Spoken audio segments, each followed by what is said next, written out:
กลัวที่พระองค์จะมีพุทธานุภาพที่บ่มีภัยเทียบได้นี้พระองค์ต้องสร้างบุญบารมีมาอย่างน้อย20อสงไขยปลายแสนมหากัปพระองค์ได้ทุ่มเทชีวิตจิตใจในการสร้างบารมีบ่เคยท้อแท้แม้แต่พบเดียวจัดเดียวความเมตตามหากรุณาของพระองค์ในการที่จะช่วยเหลือสรรพสัตว์ให้หลุดพ้นจากความทุกข์ความทรมานความเมตตาความกรุณาของพระองค์นั้นกว้างใหญ่ไพศาลเกินกว่าจักรวาลเฮาทั้งหลายควรจะยึดเอาพระองค์ไว้เป็นแบบอย่างในการสร้างบารมีเพื่อไปให้ถึงที่สุดแห่งธรรมแล้วก็ให้มั่นพิจารณานึกถึงพุทธคุณธรรมคุณสังฆคุณอันบ่มีที่สุดบ่มีที่ประมาณแล้วก็ขอให้ญาติโยมท่านทั้งหลายตั้งใจในการสร้างบารมีโดยตามพระองค์โดยตามครูบาอาจารย์โดยการฝึกจิตฝึกใจของเฮาให้เข้าถึงรัตนตรัยเข้าถึงพระพุทธพระธรรมพระสงฆ์เข้าถึงพระพุทธด้วยพระธรรมด้วยพระสงฆ์ด้วยอย่างที่เฮาท่องกันญาติโยมบุญนิธิมาถึงขุมทรัพย์อันประเสริฐที่จะอำนวยผลถึงโลกิยทรัพย์กับอริยทรัพย์บุญที่สั่งสมไว้นักๆจะกลายเป็นแม่น้ำใหญ่เป็นทะเลบุญตัวบุญจะหนุนนำเมื่อเราประสบความสุขความสำเร็จญาติโยมทั้งหลายคนใดที่หุมกินหุมทานหุมทำบุญเนี่ยพอหน้าตาก็ยิ้มแย้มเบิกบานจุ่มใจอึกมึกบางท่านอาจสงสัยว่าบุญนี่ฝังไว้ที่ไหนเขาจะขุดมาใจได้อย่างใดมันไม่ใช่เหมือนขุมทรัพย์ที่เปิ้นเอาฝังไว้อย่างกับทรัพย์อย่างอื่นญาติโยมบุญนี่ฝังไว้ในจิตในใจเขาเนี่ยญาติโยมท่านทั้งหลายพอจะเหมือนรูปธรรมอย่างอื่นนี่มันบ่ได้มันบ่เหมือนนะบุญบ่ใจเพียงคำว่าในนามธรรมอย่างเดียวเมื่อใดญาติโยมทั้งหลายเฮาแปลงใจให้เบาสบายสมบูรณ์เนี่ยนะจะไปหู้ไปหันว่าบุญมีลักษณะอย่างใดญาติโยมทั้งหลายนะบุญเป็นอย่างใดบางคนนี่ญาติโยมทั้งหลายประพฤติปฏิบัติเปิ้นหู้ด้วยตัวเองเป็นปัจจัตตังหู้ได้ด้วยตนเองเหมือนอย่างบัณฑิตสมณเณรที่เล่าไว้แต่ว่าบัณฑิตสมณเณรผู้ใดบรรลุธรรมเป็นอรหันต์ตั้งแต่น้อยๆเพราะอาศัยบุญที่ได้สั่งสมไว้อย่างดีแล้วในอดีตวันนี้เฮามาติดตามเรื่องราวตอนจบคือตอนอวสานไผที่บ่ได้ฟังวันพุธไผที่บ่ได้ฟังแต่ว่าแล้วมาฟังวันนี้ก็จะไปน้อยใจเนอะเฮาไม่ได้ฟังเลยบ่ต่อเนื่องสัปดาห์หน้าอย่าพลาดเนาะแต่นี่ถึงแม้จะฟังตอนปลายแต่ก็เข้าใจญาติโยมนะวันนี้ตอนอวสานนะตอนจบเมื่อหนูน้อยบัณฑิตอายุได้7 ขวบบุญที่มีในตัวเปิ้นคือของเก่าเปิ้นมี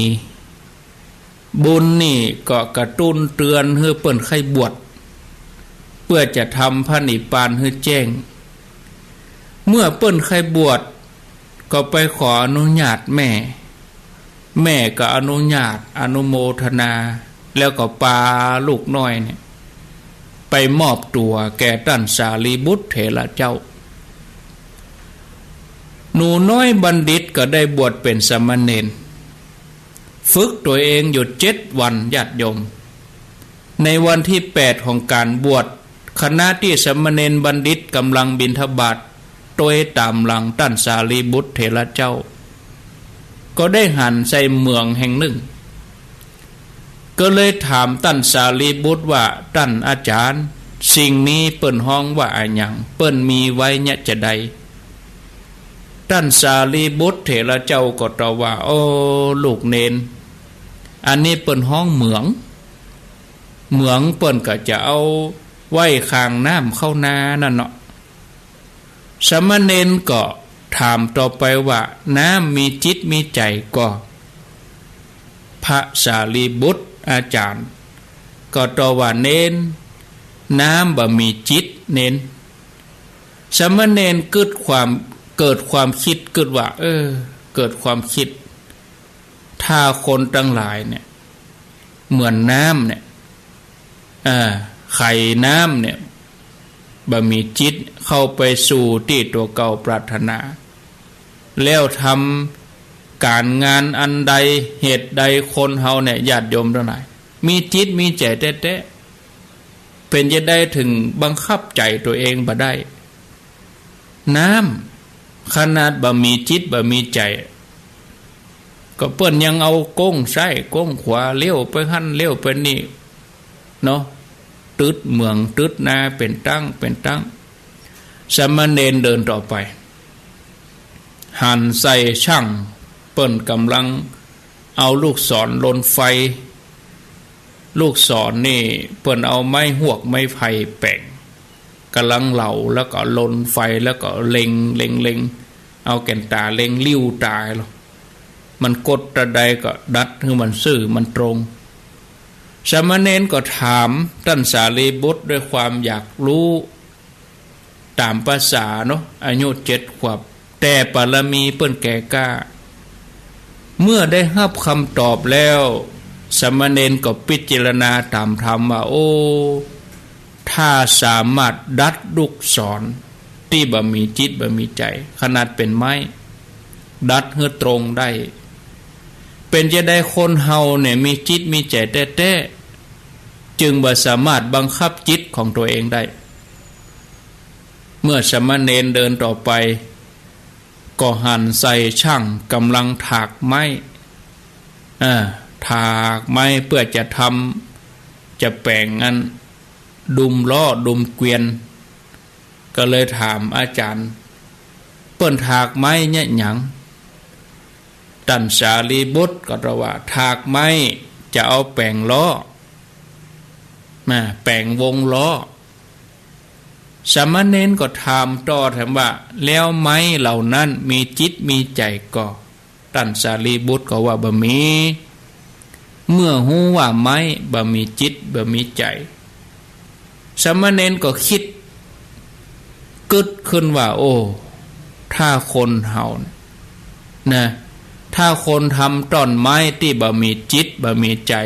เพื่อเป็นล้อได้แล้วเนี่ยหยัง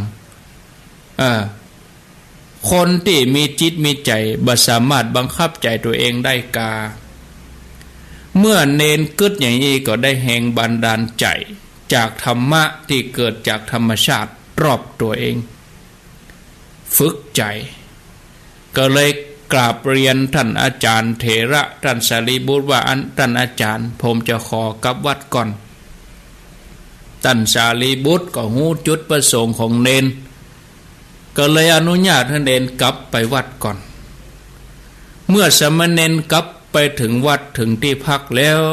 สมณเณรบัณฑิตก็ตั้งใจนั่งสมาธิอยู่ในห้องตามลำพังด้วยบุญเก่าของเนนญาติโยมทั้งหลายทำให้ที่นั่งของพญาอินทร์ท้าวสกะเทวราชที่นั่งของพญาอินทร์บรรลุกำพลศิลาอาจฮ้อนขึ้นมาพญาอินทร์ก็พิจารณาว่าก็หัวสมณเณรได้ถวายบาตรได้อุปชาแล้วก็เดินทางกลับด้วยตั้งใจว่าสมณเณรจะปฏิบัติธรรมพญาอินทร์ก็เลยห้องเต้าทั้งสี่มาแล้วก็สั่งให้ไปไล่นกไล่กาที่อยู่ใกล้เคียงหั่นน่ะบ่ให้มารบกวนอารักขาสมณเณรให้ดี แล้วก็บอกจันทเทพบุตรเฮือไปชุดลั่งบนทนพระจันทร์ไว้เนี่ยฝ่ายสุริยะเทพบุตรก็ไปชุดลั่งบนทนพระอาทิตย์ไว้ส่วนพระองค์เองก็เสด็จไปประทับยืนอารักขาที่ประตูวิหาร แม้เสียงใบไม้ร่วงก็บ่มีเสียงนั่นเสียงนี้ก็บ่มีอย่างมารบกวนเงียบสนิทญาติโยมเวลาเรานั่งสมาธิใจมันดิ่งลงไปนะมันเงียบปิ้งนะมันเงียบสงบแต่นะญาติโยมทั้งหลายมันเงียบแต่บรรยากาศเหมาะต่อการที่จะทำใจให้หยุดนิ่งฝ่ายท่านสารีบุตรได้บิณฑบาตไปถึงบ้านของโยมอุปถากท่านหนึ่งวันนั้นโยมอุปถากนี่ก็ได้ป่าตะเพียนมาหลายตัวก็ปรุงเป็นอาหารเมื่อหันท่านสารีบุตรมาก็มีความยินดีก็เลยนิมนต์ท่านรับบิณฑบาตถวายข้าวยาคูแล้วก็เข้าคลุกป่าตะเพียนหลังจากพระเถระได้ฉันภัตตาหารแล้วก็ได้นำอาหารส่วนหนึ่งกลับไปเพื่อจะเอาไปให้สามเณรที่พักสามเณรกำลังเจริญสมาธิภาวนาจิตกำลังตั้งมั่นยังลงไปสู่สมาธิได้บรรลุอนาคามีขณะที่สามเณรกำลังทำใจให้หยุดนิ่งเข้าไปเลยนะใจกำลังดิ่งตรงไปเลยพระพุทธเจ้าพระองค์ก็รู้ว่าโอ้สามเณรนี่จะเป็นอรหันต์แล้วรู้แต่ถ้าไผไปเอิ้นไปอย่างก็จะเป็นบาปเป็นกรรมแล้วก็ไปคาดขวางทำให้สามเณรเสียสมาธิพระองค์เสด็จไปดักรอท่านสารีบุตรที่ก่อนจะถึงที่พักถามปัญหาเพื่อจะทวงเวลาเพราะพระองค์เก่งว่าถ้าท่านสารีบุตรไปเนี่ยท่านสารีบุตรจะไปเอิ้นเนาะเน้นอาจารย์มาแล้วมาห้าบาทเองเน้นก็จะออกสมาธิเพียจะไปกระเทือนการบรรลุธรรมชั้นสูงของเน้นขณะที่ท่านสารีบุตรแก้ปัญหาพระองค์ก็ตรัสถามถึงมดถึงมวลจนหมดแล้วสามเณรก็บรรลุอรหันต์เนี่ยศรัทธาญาติโยมบรรลุอรหันต์เลยนี่เขาจะหันว่าคณะผู้ที่มีบุญมีบารมีเปิ้นกำลังทำความเปลี่ยนอย่างเนี้ยผู้ฮู้ทั้งหลายเนี่ยเปิ้นจะมาอำนวยความสะดวกเทวบุตรเทวดาก็จะมาปกปักรักษาบ่ฮื้อมีสิ่งใดมาเป็นอุปสรรคต่อการบรรลุมรรคผลนิพพานแต่สำคัญญาติโยมบางทีมารก็มีพ่อมันทดสอบใจนะแต่ถ้าคนที่เปิ้นผ่านมารผ่านอุปสรรคได้ชีวิตเปิ้นก็สดชื่นแจ่มใสชีวิตในวัฏสงสารของคนคนหนึ่งกลัวจะมาถึงจุดหมายปลายทางของชีวิตอย่างญาติโยมเขาท่านทั้งหลายกลัวจะมาถึงจุดนี้ได้ก็ต้องผ่านสิ่งต่างๆมานักองค์พระสัมมาสัมพุทธเจ้าก็ยังได้กันกลัวที่พระองค์จะมาถึงจุดหมายเนี่ยการได้บรรลุมรรคผลนิพพานเนี่ยต้องอาศัยบุญนะบุญที่สั่งสมมาเมื่อบุญมีนักกำลังมีนักการทำสิ่งใดย่อมสำเร็จเหมือนอย่างมหาทุกตะที่เล่าให้ญาติโยมเขาฟังเมื่อ2 วันก่อนเคยเป็นคนทุกข์คนจนมาก่อน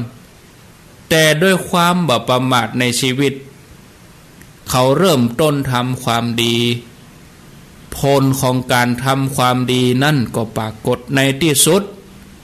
ความสำเร็จก็เกิดขึ้นเพราะบุญที่ได้ทำไว้อย่างดีด้วยใจบริสุทธิ์ก็เลยมีอานิสงส์เมื่อมีอานิสงส์ก็ส่งผลให้เปิ้นสมดังกำมักกำปรารถนาเข้าถึงความเต็มเปี่ยมของชีวิตจากนั้นญาติโยมท่านผู้ฟังจะไปดูถูกบุญเล็กบุญน้อยถึงแม้จะเป็นบุญเล็กๆน้อยๆเขาก็ทำไป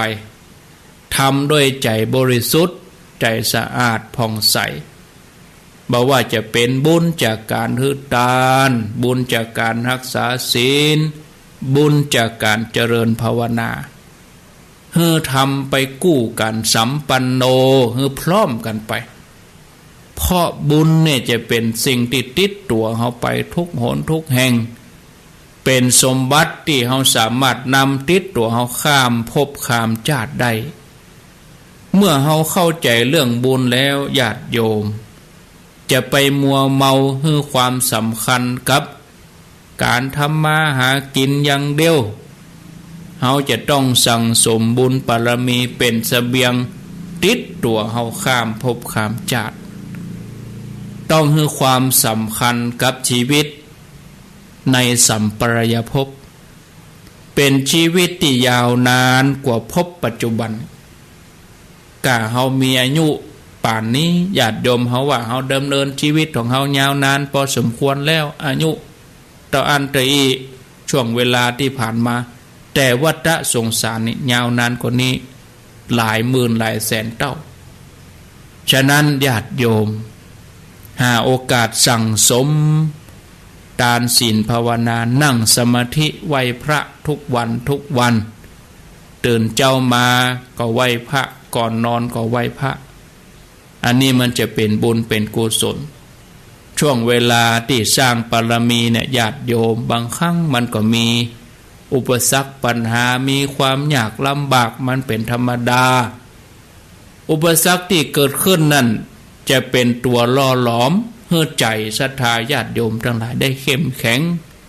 อุปสรรคปัญหาเป็นเครื่องทดสอบใจเฮาว่าจะสู้กะจะถอยกะอุปสรรคปัญหาจะทดสอบกำลังใจเฮาว่าเฮามีหัวใจในการที่จะสร้างบุญเต็มเปี่ยมนักน้อยต่อใดเหมือนกับเรือที่ออกจากฝั่งไปทะเลเนี่ยกลัวจะถึงจุดหมายปลายทางต้องฝ่าคลื่นลูกแล้วลูกเล่าจนสามารถถึงฝั่งได้สำเร็จอุปมาเหมือนต้นไม้ที่เขากำลังปลูกต้นไม้ที่มันหักแก้วมันยังลึกลงไปเนี่ยญาติโยมศรัทธาของญาติโยมทั้งหลายที่มั่นคงแล้วเนี่ยมันบ่หวั่นไหวสังเกตพอต้นไม้ที่มันบ่มีหักแก้วเนี่ยคือมันหวั่นไหวโดนลมพัดกระเดียวก็ก้นแต่ต้นไม้ต้นใดเนี่ยญาติโยมเวลาปลูกดังน้อยๆเนี่ยมันยังลึกลงไปแล้วโอ้มันคงอยู่ได้เมินสังเกตเวลาเปิ้นจะต่อยอดบะม่วงเปิ้นก็เอาบะม่วงที่มันต้นที่มันหากินเก่งๆนะเอาเป็นต้นเก้าแล้วก็เสียบยอดเข้าไปหน่วยออกมาก็เป็นแห่งพันหนึ่งนี่อย่างเดียวกันบุญต่อบุญญาติโยมท่านทั้งหลายเนี่ยบางทีก็ต้องมีปัญหาอุปสรรคต้นไม้มันก็ต้องผ่านลมผ่านฝนเนาะอันเนี้ยญาติโยมการสร้างบุญสร้างบารมีของญาติโยมเขาก็เหมือนเดียวกันก็ต้องฟันฝ่าอุปสรรคปัญหานานับประการเพื่อไปสู่ฝั่งที่สุดญาติโยมที่สุดแห่งธรรมการที่ญาติโยมเขาท่านทั้งหลายหมั่นไหว้พระสวดมนต์ฟังธรรมะเป็นประจำสม่ำเสมอตัวนี้จะเป็นกำลังใจจะยังให้ใจญาติโยมเนี่ยสามารถที่จะเอาชนะอุปสรรคปัญหาแล้วก็เข้าถึงธรรมะขององค์พระสัมมาสัมพุทธเจ้าเข้าถึงพระพุทธเข้าถึงพระธรรมเข้าถึงพระสงฆ์เมื่อเฮามีกำลังใจที่เข้มแข็งแล้วเฮาท่านทั้งหลายก็บ่หวั่นไหวต่ออุปสรรคที่จะมาเพราะอุปสรรคปัญหาทั้งหลายนี่บ่อาจจะสร้างความหวั่นไหวของญาติโยมที่มีศรัทธามั่นคงในพุทธศาสนาองค์พระสัมมาสัมพุทธเจ้าพระองค์ได้ตรัสเตือนพุทธบริษัททั้งหลายว่าบ่ให้ไปดูหมิ่นดูแคลนสิ่งต่อไปนี้ว่าเป็นเพียงเล็กน้อยคืออย่างใดอย่าดูแคลนอย่าดูถูกว่าพระราชายังทรงพระเยาว์เพราะกษัตริย์บางพระองค์แม้จะทรงพระเยาว์แต่ทรงมีพลานุภาพนักเป็นมหาราชตั้งแต่พระเยาว์อย่างกับพระเจ้าอเล็กซานเดอร์พระเจ้าอเล็กซานเดอร์มหาราชในญาติโยมทั้งหลายเป็นมหาราชอายุเพียง20 ปีนะล่าอาณานิคมเนี่ยปกครองประเทศต่างๆค่อนโลกกึ่งค่อนโลกนะพระเจ้าอเล็กซานเดอร์แต่พระเจ้าอเล็กซานเดอร์เนี่ยถึงเวลาขอโทษนะเปิ้นสิ้นพระชนไปเปิ้นตายไปเปิ้นก็มีพินัยกรรมพินัยกรรมของพระเจ้าอเล็กซานเดอร์เนี่ยเป็นธรรมะพินัยกรรมของเปิ้นเขียนไว้อยู่3-4 ข้อ เปิ้นเขียนพินัยกรรมว่าข้อที่หนึ่งถ้าว่าเปิ้นตายเนี่ย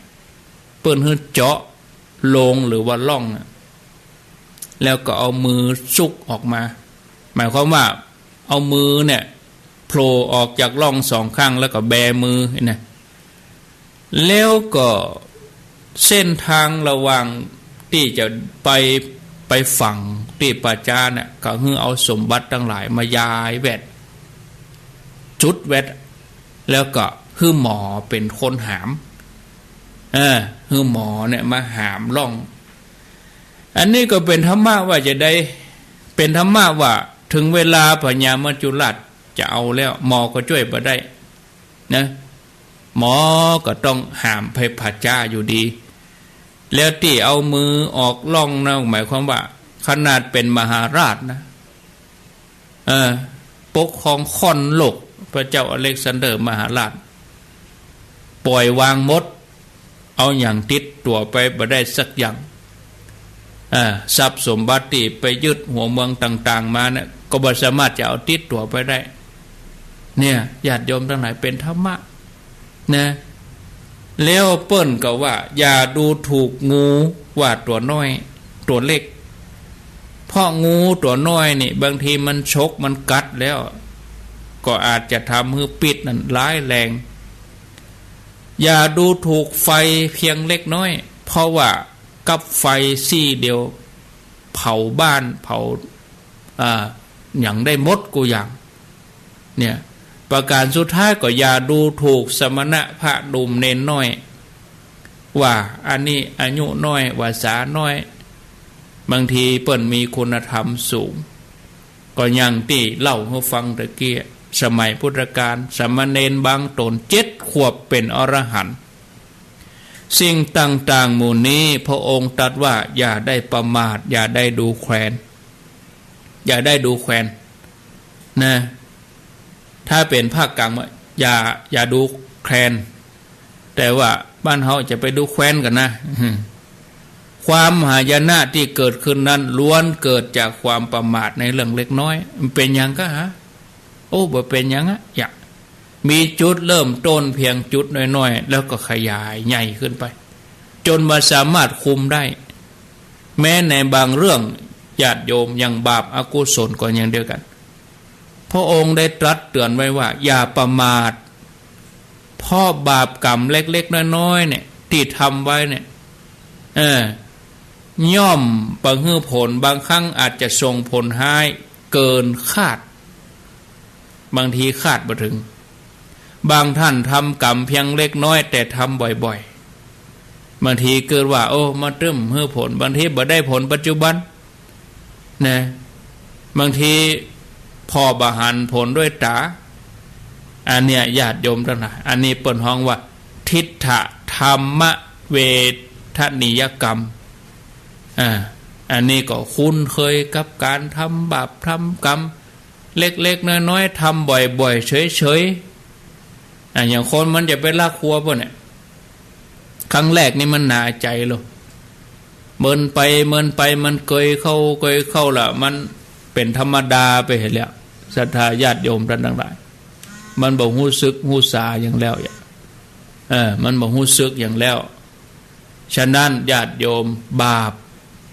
อย่าทำเสียเลยดีกว่านะดังเรื่องราวที่จะเล่าให้ฟังเป็นอุทาหรณ์สอนใจญาติโยมทั้งหลายเรื่องราวเป็นอย่างใดคงจะจับเวลาพอดีเรื่องราวมีอย่างอีกในสมัยพุทธกาลเมื่อพระพุทธเจ้าของเราประทับอยู่ที่วัดพระเจตวันพระเจ้าฤาษี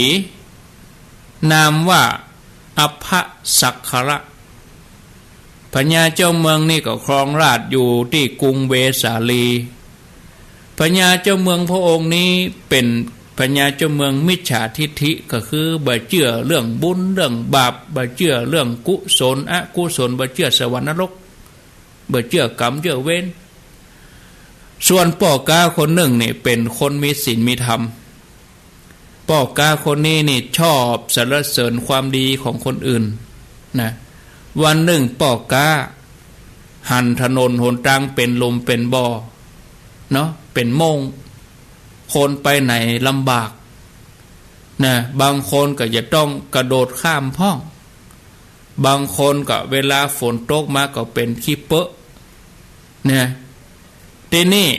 พ่อกาคนนี้ก็เลยเอากระโหลกหัวควายที่มันแห้งเนี่ยนะมีสีขาวเหมือนหอยสังก็เอามาวางบ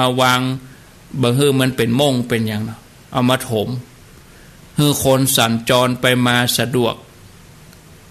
เมื่อปอกาหันคนเดินทางไปมาสะดวกปอกาก็ปลื้มอกปลื้มใจในบุญที่ตัวเองได้เนี่ยได้ทำต่อมาก็จวนเปื้อนไปอาบน้ำที่แม่น้ำต่างคนก็ต่างถอดเสื้อผ้าทิ้งไว้ปอกานี่ขึ้นออกจากน้ำมาก่อนไปหันใส่เสื้อผ้าของเปื้อนถอดกองไว้ก็นึกม่วนนะใครเล่นนะกะเล่นใบจ้างเล่นเนาะเอาผ้าไปสอด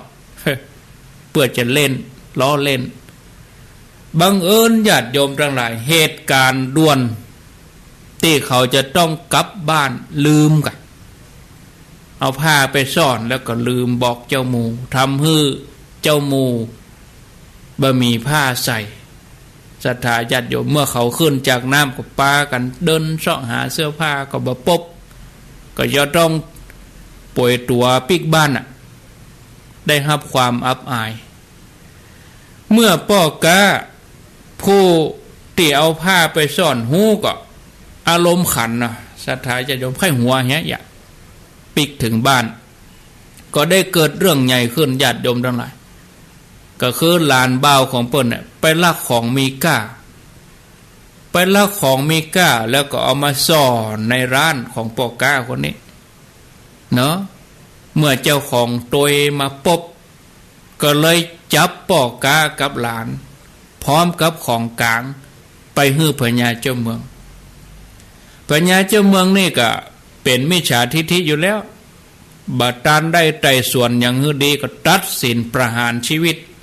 ตัดหัวปอกาทันทีส่วนหลานนี่ก็ถูกเสียบประจานนะเสียบเหลาประจานนอกเมืองเพื่อจะบ่ฮื้อเป็นเยี่ยงอย่างปอกาผู้ที่บ่มีความผิดเมื่อโดนประหารชีวิตด้วยกุศลที่ตัวเองทำก็กุศลก็มีอยู่นะอกุศลก็มีมันปนกันไปเป็นเพศกันหรอศรัทธาญาติโยมไปเป็นเพศแต่เพศนี่มีฤทธิ์นะเพศตัวนี้เนี่ยมีม้าอาชนัยสีขาวขี่ม้าอาชนัยเป็นพาหนะเพศตัวนี้มีกลิ่นหอมดอกศรัทธาญาติโยมออกจากร่างกายด้วยอานิสงส์ที่ตัวเก่าเอากระโหลกหัวของงัวไปแปลงถนนหนทางให้คนเดินทางแล้วก็สรรเสริญคุณงามความดีของคนอื่นยกย่องคนอื่นเนี่ยปากก็เลยหอมแต่ตัวเองเป็นเพศป่วยตัวลำกำเพราะกำที่เอาเสื้อผ้าเปิ่นไปซ่อนทำให้เปิ่นได้รับความอับอายแล้วตัวเก่าก็หัวเราะชอบใจด้วยความหูเต้าบ่ถึงการยังได้บ่หูเนาะเปรตป่วยตัวลำกำนี่ก็มาตรวจพอกรรมตัวเองก็เกิดความสังเวชว่าตัวเฮานี่ทำกรรมยังเพียงเล็กน้อยขนาดทำกรรมเล็กน้อยยังได้รับผลมากมายขนาดนี้ส่วนเจ้าหลานเฮาเนี่ยไปลักครัวของเปิ้นผิดศีลข้ออย่างญาติโยมข้อ2เนาะลักครัวของเปิ้นโอ้ไปบ่ปอก็บ่ได้ทำบุญทำกุศลอะไรอย่างไว้ตัวถ้าหาว่าเขาตายไปต้องไปตกมรณะแน่นอนเพศนี่ก็เลยเกิดความห่วงใยแล้วก็หันลานตัวเก่าโดนเสียบเหลาทรมานโดยความสงสารเพศตัวนี้ก็เลยขี่ม้าอาชนัยไปเยี่ยมหลานที่ถูกเหลาเสียบไว้ทุกเที่ยงคืนเพศตัวนี้ก็ไปยืนใกล้ๆหลานบอกว่าหลานเฮ้ย เจ้าจงมีชีวิตอยู่ต่อไปเถอะการมีชีวิตอยู่เป็นมนุษย์ดีเลิศที่สุดเมื่อหลานได้ฮับปอนอย่างอันแล้วเขาก็สามารถมีชีวิตอยู่ต่อไปได้ด้วยอานุภาพของเวมานิกเปตขณะเดียวกันญาติโยมทั้งหลายหลังจากที่ปัญญาเจ้าเมืองคือพระเจ้าอัมเพสักขระฮับสั่งให้ประหารปอกกาแล้วพระองค์ก็ทรงจ้างพระที่นั่งเสด็จเวียนทั่วพระนครขณะที่ไปทั่วพระนครก็ทอดพระเนตรหันใส่แม่หญิงงามคนหนึ่งซึ่งยืนดูการเสด็จของพญาเจ้าเมืองพญาเจ้าเมืองก็ทอดพระเนตรหันแม่หญิงคนนี้พระองค์ก็มีจิตปฏิพัทธ์เหมือนว่าโอ้จะตกจากคอจ้างบะเดียวหลังจากที่กลับจากการได้เวียนพระนครพระองค์ก็เสด็จกลับวังแล้วก็ฮับสั่งให้ราชบุรุษว่าเจ้าจงไปสืบดูว่าแม่หญิงคนนั้นมีสามีหรือยังนี่ศีลข้อ3มาฮะแต่กี้ศีลข้อ2เป็นลักขัวเปิ้นอันนี้ศีลข้อ3ไปจู้เปิ้นก็เหมือนเอาผ้าไปซ่อนนะครบแล้วนะศีล3-4ข้อใจคนไปสืบเขามีสามีหรือยังเมื่อราชบุรุษกลับมากราบทูลว่าเธอมีสามีแล้วแต่เนื่องจากพญาเจ้าเมืองนี้ถูกราคะครอบงำก็เลยกุดอุบายที่จะแย่งชิงมาเป็นของตัวเองก็เลยรับสั่งว่าเขามีสามีก็ห้องสามีเขามาเข้าเฝ้าแล้วก็ฮือมาปฏิบัติหน้าที่รับราชการอยู่ใกล้ชิดพระองค์สามีของนางนี่ก็หูว่าภัยมาถึงตัวก็เลยพยายามทำงานบ่ฮือขาดตกบกพร่องจนพญาเจ้าเมืองนี่หาความผิดบ่ได้ญาติโยมทั้งหลายบ่ฮู้จะไปเสาะความผิดของมันอย่างใดเพราะมันทำความดีผ่านไป2 วัน 3 วันพญาเจ้าเมืองก็ออกอุบายที่จะกำจัดบุรุษคนนี้เพื่อจะเอาภรรยาของเปิ้นทีนี้ก็ฮือไปเอาดินสีอรุณแล้วก็ดอกบัวแดงๆมาจากสะโปกกรณีแห่งหนึ่งที่อยู่นอกเมืองแต่ต้องปิกมาฮื้อตันก่อนตะวันตกดินนะถ้าว่าปิกมามืดมาค่ำหัวเจ้าก็จะลุดจากบ่าด้วยความกลัวต่อมรณะภัยญาติโยมทั้งหลายป่อใจคนนี้ก็ขจายออกจากเมืองไปเจ้ามืดขณะเดียวกันพญาเจ้าเมืองก็รับสั่งให้ทหารปิดประตูเมืองไว้กูเตื้อปิด6 โมงวันนี้ปิด5 โมงครึ่งแน่เล่นแง่นี่แถมแล้วตะวันยังบัดตันตกดินเด้อฟังปิดประตูเมืองป่อใจคนนี้ก็ได้ดินเหมือนกันได้ดินมาได้ดอกบัวมาดินก็สีแดงดอกบัวก็สีแดง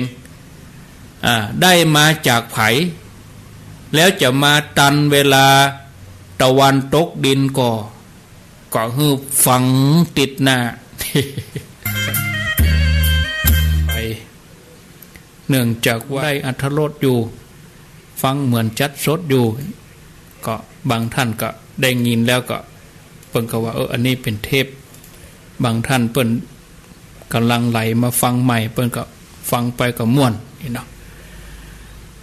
ศรัทธาญาติโยมทั้งหลายทุกอย่างมันมีเหตุปัจจัยของมันเนาะอย่างวันนี้ก็เกือบบัดตันเหมือนกันอันนี้เปิ้นฮ้องว่าหูรับรับไม่คำว่าหูรับรับไม่นี่มันเป็นอย่างอี้แต่รู้นี่แต่กี้นี่ยังนั่งอยู่ที่เทศบาลบ้านแหวนอยู่นะหอประชุมเปิ้นมีโรงเรียนผู้สูงอายุตำบลบ้านแหวนท่านนายกชุมพรจาปัญญะนายกเทศมนตรีบ้านแหวนเปิ้นได้นิมนต์ไปบรรยายธรรมความรู้ธรรมะกับโรงเรียนผู้สูงอายุตำบลบ้านแหวนก็เรียบร้อยไป พื่อจะเดินทางก็แจ้งท่านผอ.ว่าถ้าจะเลยสัก10 นาที15 นาทีเนอะครับท่านผอ.เนี่ยแต่ว่าก็ทำเวลาได้เพื่อรถจอดตีนคันใดก็4 โมงพอดีเจ้าหน้าที่เปิ้นก็มีสปอตมียังท่านผอ.สถานีเปิ้นก็วันศุกร์ก่อนปูนนะเรื่องที่อันปัญญาเจ้าเมืองฮือไปเสาะดินแดงกับดอกบัวฮือเข้าในเมืองก่อนตะวันตกดินเนี่ยคงจะจำได้เนาะเท้าความฮือเหี่ยวันพุธก่อนเด้อจะมาเล่าให้ฟังแต่วันนี้จะเอาเรื่องเกี่ยวกับกฐินปริศนาเกี่ยวกับกฐินว่าธงกฐินเนี่ยเปิ่นมีความหมายอย่างใดญาติโยมท่านทั้งหลายครูบาอาจารย์นักปราชญ์ผู้มีปัญญาฮืออายุย่อมได้อายุฮือพละย่อมได้กำลังฮือวรรณะย่อมได้วรรณะฮือปฏิภาณก็ย่อมได้ปฏิภาณฮือสุขก็ได้สุขญาติโยมทั้งหลายเมื่อฮืออายุวรรณะสุขะพละปฏิภาณแล้วจะเกิดในที่ใดๆก็ย่อมเป็นผู้ที่มีอายุยืนท่านผู้ฟังญาติโยมทั้งหลายส่วนประกอบของเครื่องกลเครื่องจักรจะทำหน้าที่ไปตามโปรแกรมอย่างเครื่องทรงที่เขาฟังกันอยู่เนี่ยก็ประกอบไปด้วยมิกด้วยไมค์ประกอบไปด้วยคอมพิวเตอร์มีคอมพิวเตอร์มีอินเทอร์เน็ตมีไมค์มันมีเครื่องอุปกรณ์ทำหน้าที่ไปตามโปรแกรมโดยมีตัวควบคุมถ้าตัวควบคุมเสียสมดุลถ้าอย่างรถเนี่ยรถก็มีล้อมีเพลามีสปะมีโชคมีหยังเนาะตัวควบคุมก็คือพวงมาลัยแต่ถ้ามันเสียศูนย์ก็คือมันเสียสมดุลการทำงานของส่วนต่างๆมันก็ผิดพลาดคลาดเคลื่อนอย่างคือเกิดการทำงานที่ผิดพลาดไม่สามารถจะควบคุมได้ในที่สุดชีวิตของมนุษย์เขาก็อย่างเดียวกันนะพอออกไม่ออกศรัทธาชีวิตของคนเขาก็อย่างเดียวกันเหมือนเครื่องยนต์เหมือนรถยนต์เป็นสรีระยนต์เป็นอย่างเครื่องจักรกลตัวเฮานี่มีใจหรอใจเป็นตัวควบคุมเนาะควบคุมถึงกายควบคุมถึงกรรมควบคุมการกระทำในการดำเนินชีวิตของมนุษย์นี่ล้วนจะต้องพบอุปสรรคปัญหามีอุปสรรคปัญหานานาประการถ้าบ่ฮู้จักปรับสมดุลของใจให้หยุดนิ่งชีวิตเขาก็จะจมอยู่กับความทุกข์ตกอยู่ในวงล้อมของปัญหาจนหาทางแก้ไขบ่ได้ฉะนั้นญาติโยมทั้งหลายถ้าเขาจะประกอบการงานอันใดเนี่ยหรือว่าทำการทำงานอะไรอย่างเนี่ยเขาจะต้องมันทำใจให้หยุดนิ่งทำใจให้มันมดผ่องใสทำใจให้มันสะอาดบ่มีอะไรอย่างมาเป็นตีฮือใจเฮาคุณคล้องหมองใจบ่ทำให้ใจของเฮาคุณมัวศรัทธาญาติโยมทั้งหลายพระองค์ตรัสไว้ในโภชนะตานสูตรโภชนะตานสูตรอย่างที่ยกมาให้ญาติโยมก็ฟังเบื้องต้นตะกี้ว่าปราชญ์ผู้มีปัญญาฮืออายุย่อมได้อายุฮือพละย่อมได้กำลังฮือวรรณะได้วรรณะฮือปฏิภาณได้ปฏิภาณฮือสุขก็ได้สุขเมื่อฮืออายุวรรณะสุขะพละปฏิภาณแล้วจะเกิดในที่ใดๆก็ย่อมเป็นผู้ที่มีอายุยืนก็จะเล่าให้ญาติโยมเขาท่านทั้งหลายได้ฟังย้อนหลังไปเหตุสักหน่อยบัดน้อยกำแล้ว20,000 ปีตั้นเอาที่ไหนมามีกะมีในชาดกมีใน พระไตรปิฎกมีในอัตถกถานะวันนี้นี่บะมีเปิดสายเนอะญาติโยมมาต้องโทรเนอะวันนี้นะวันพุธนี่เราทำข้อตกลงกันว่าจะฮื้อธรรมะเต็มที่ฮื้อธรรมะญาติโยมเต็มที่เต็มเม็ดเต็มหน่วยวันพุธนี่บะมีวางสายบะมีการเปิดหน้าไมค์แต่ถ้าญาติโยมทั้งหลายจะโทรก็โทรหลังไมค์ออกรายการแล้วประมาณ5:30อันนั้นก้อยโทรแต่วันพุธวันฮือวันพัดกับวันศุกร์นี่กะจะปั่นตาฮือโทรเนาะวันนี้บ่กังวลอูธรรมะได้เต็มที่ย้อนหลังไปเนี่ยญาติโยมยุคสมัยที่มนุษย์เฮามีอายุ 20,000 ปีมนุษย์อายุ 20,000 ปีเมื่อพุทธันดรที่แล้วในสมัยของพระกัสสปะพุทธเจ้าที่เมืองปาราณสีก็มีตุกตะมีคนจนคนหนึ่งเป็นคนที่อัตคัดขัดสนเพราะพบญาติในอดีตเนี่ยบ่ได้ทำบุญกุศลอย่างไว้บ่มีแม้แต่ชื่อตัวเองต่อมาเขาก็รับจ้างเป็นคนดูแลหญ้าปลูกหญ้าเกี่ยวหญ้าฮื้อเศรษฐีชื่อสิริธรรมเศรษฐีดูแลหญ้าเพื่อจะแลกกับอาหารไปวันละมื้อ2 มื้อเศรษฐีนี่ก็เลยตั้งชื่อฮือว่านายตินบาลคำว่าตินบาลนี่ญาติโยมทั้งหลายแปลว่าคนรักษาหญ้าคนรักษาหญ้ามีหน้าที่เกี่ยวหญ้ามาเลี้ยงม้านายตินบาลนี่ทำงานที่บ้านเศรษฐีโดยความขยันขันแข็งวันหนึ่งบุญเก่ามาเตือนเนาะย่าคือเขาเกิดว่าตัวเฮาที่ทุกข์ยากอย่างนี้เนี่ยก็เพราะว่าเฮาบ่เคยทำบุญอย่างมาในชาติปางก่อนชาตินี้ก็เลยมาเป็นคนทุกข์ยากไร้หับใจเปิ้นกินสมบัติติดตัวสักหน่อยก็บ่มีไปบ่พอก็ไร้ญาติขาดมิตรจะมาช่วยเหลือเมื่อเขาคิดเขากึดได้อย่างนี้แล้วนายตินบาลนี่ก็พาธนาที่จะทำทานก็เลยแบ่งอาหารที่ได้รับเป็นค่าจ้างจากเศรษฐีนะแบ่งเป็น2 ส่วนที่1เอาไปถวายทานกับภิกษุโดยความเลื่อมใสศรัทธาแถมส่วน1ตัวก็แบ่งเอาไว้กินเอาไว้รับประทานด้านเศรษฐีหันการเนี่ยอย่างของนายตินบาลคนรับจ้างเศรษฐีก็เกิดความเมตตาก็เลยเพิ่มอาหารให้เป็น2 เท่านายตินบาลนี่ก็ดีใจจัดแจงแบ่งอาหารเป็น3 ส่วนที่1ถวายพระ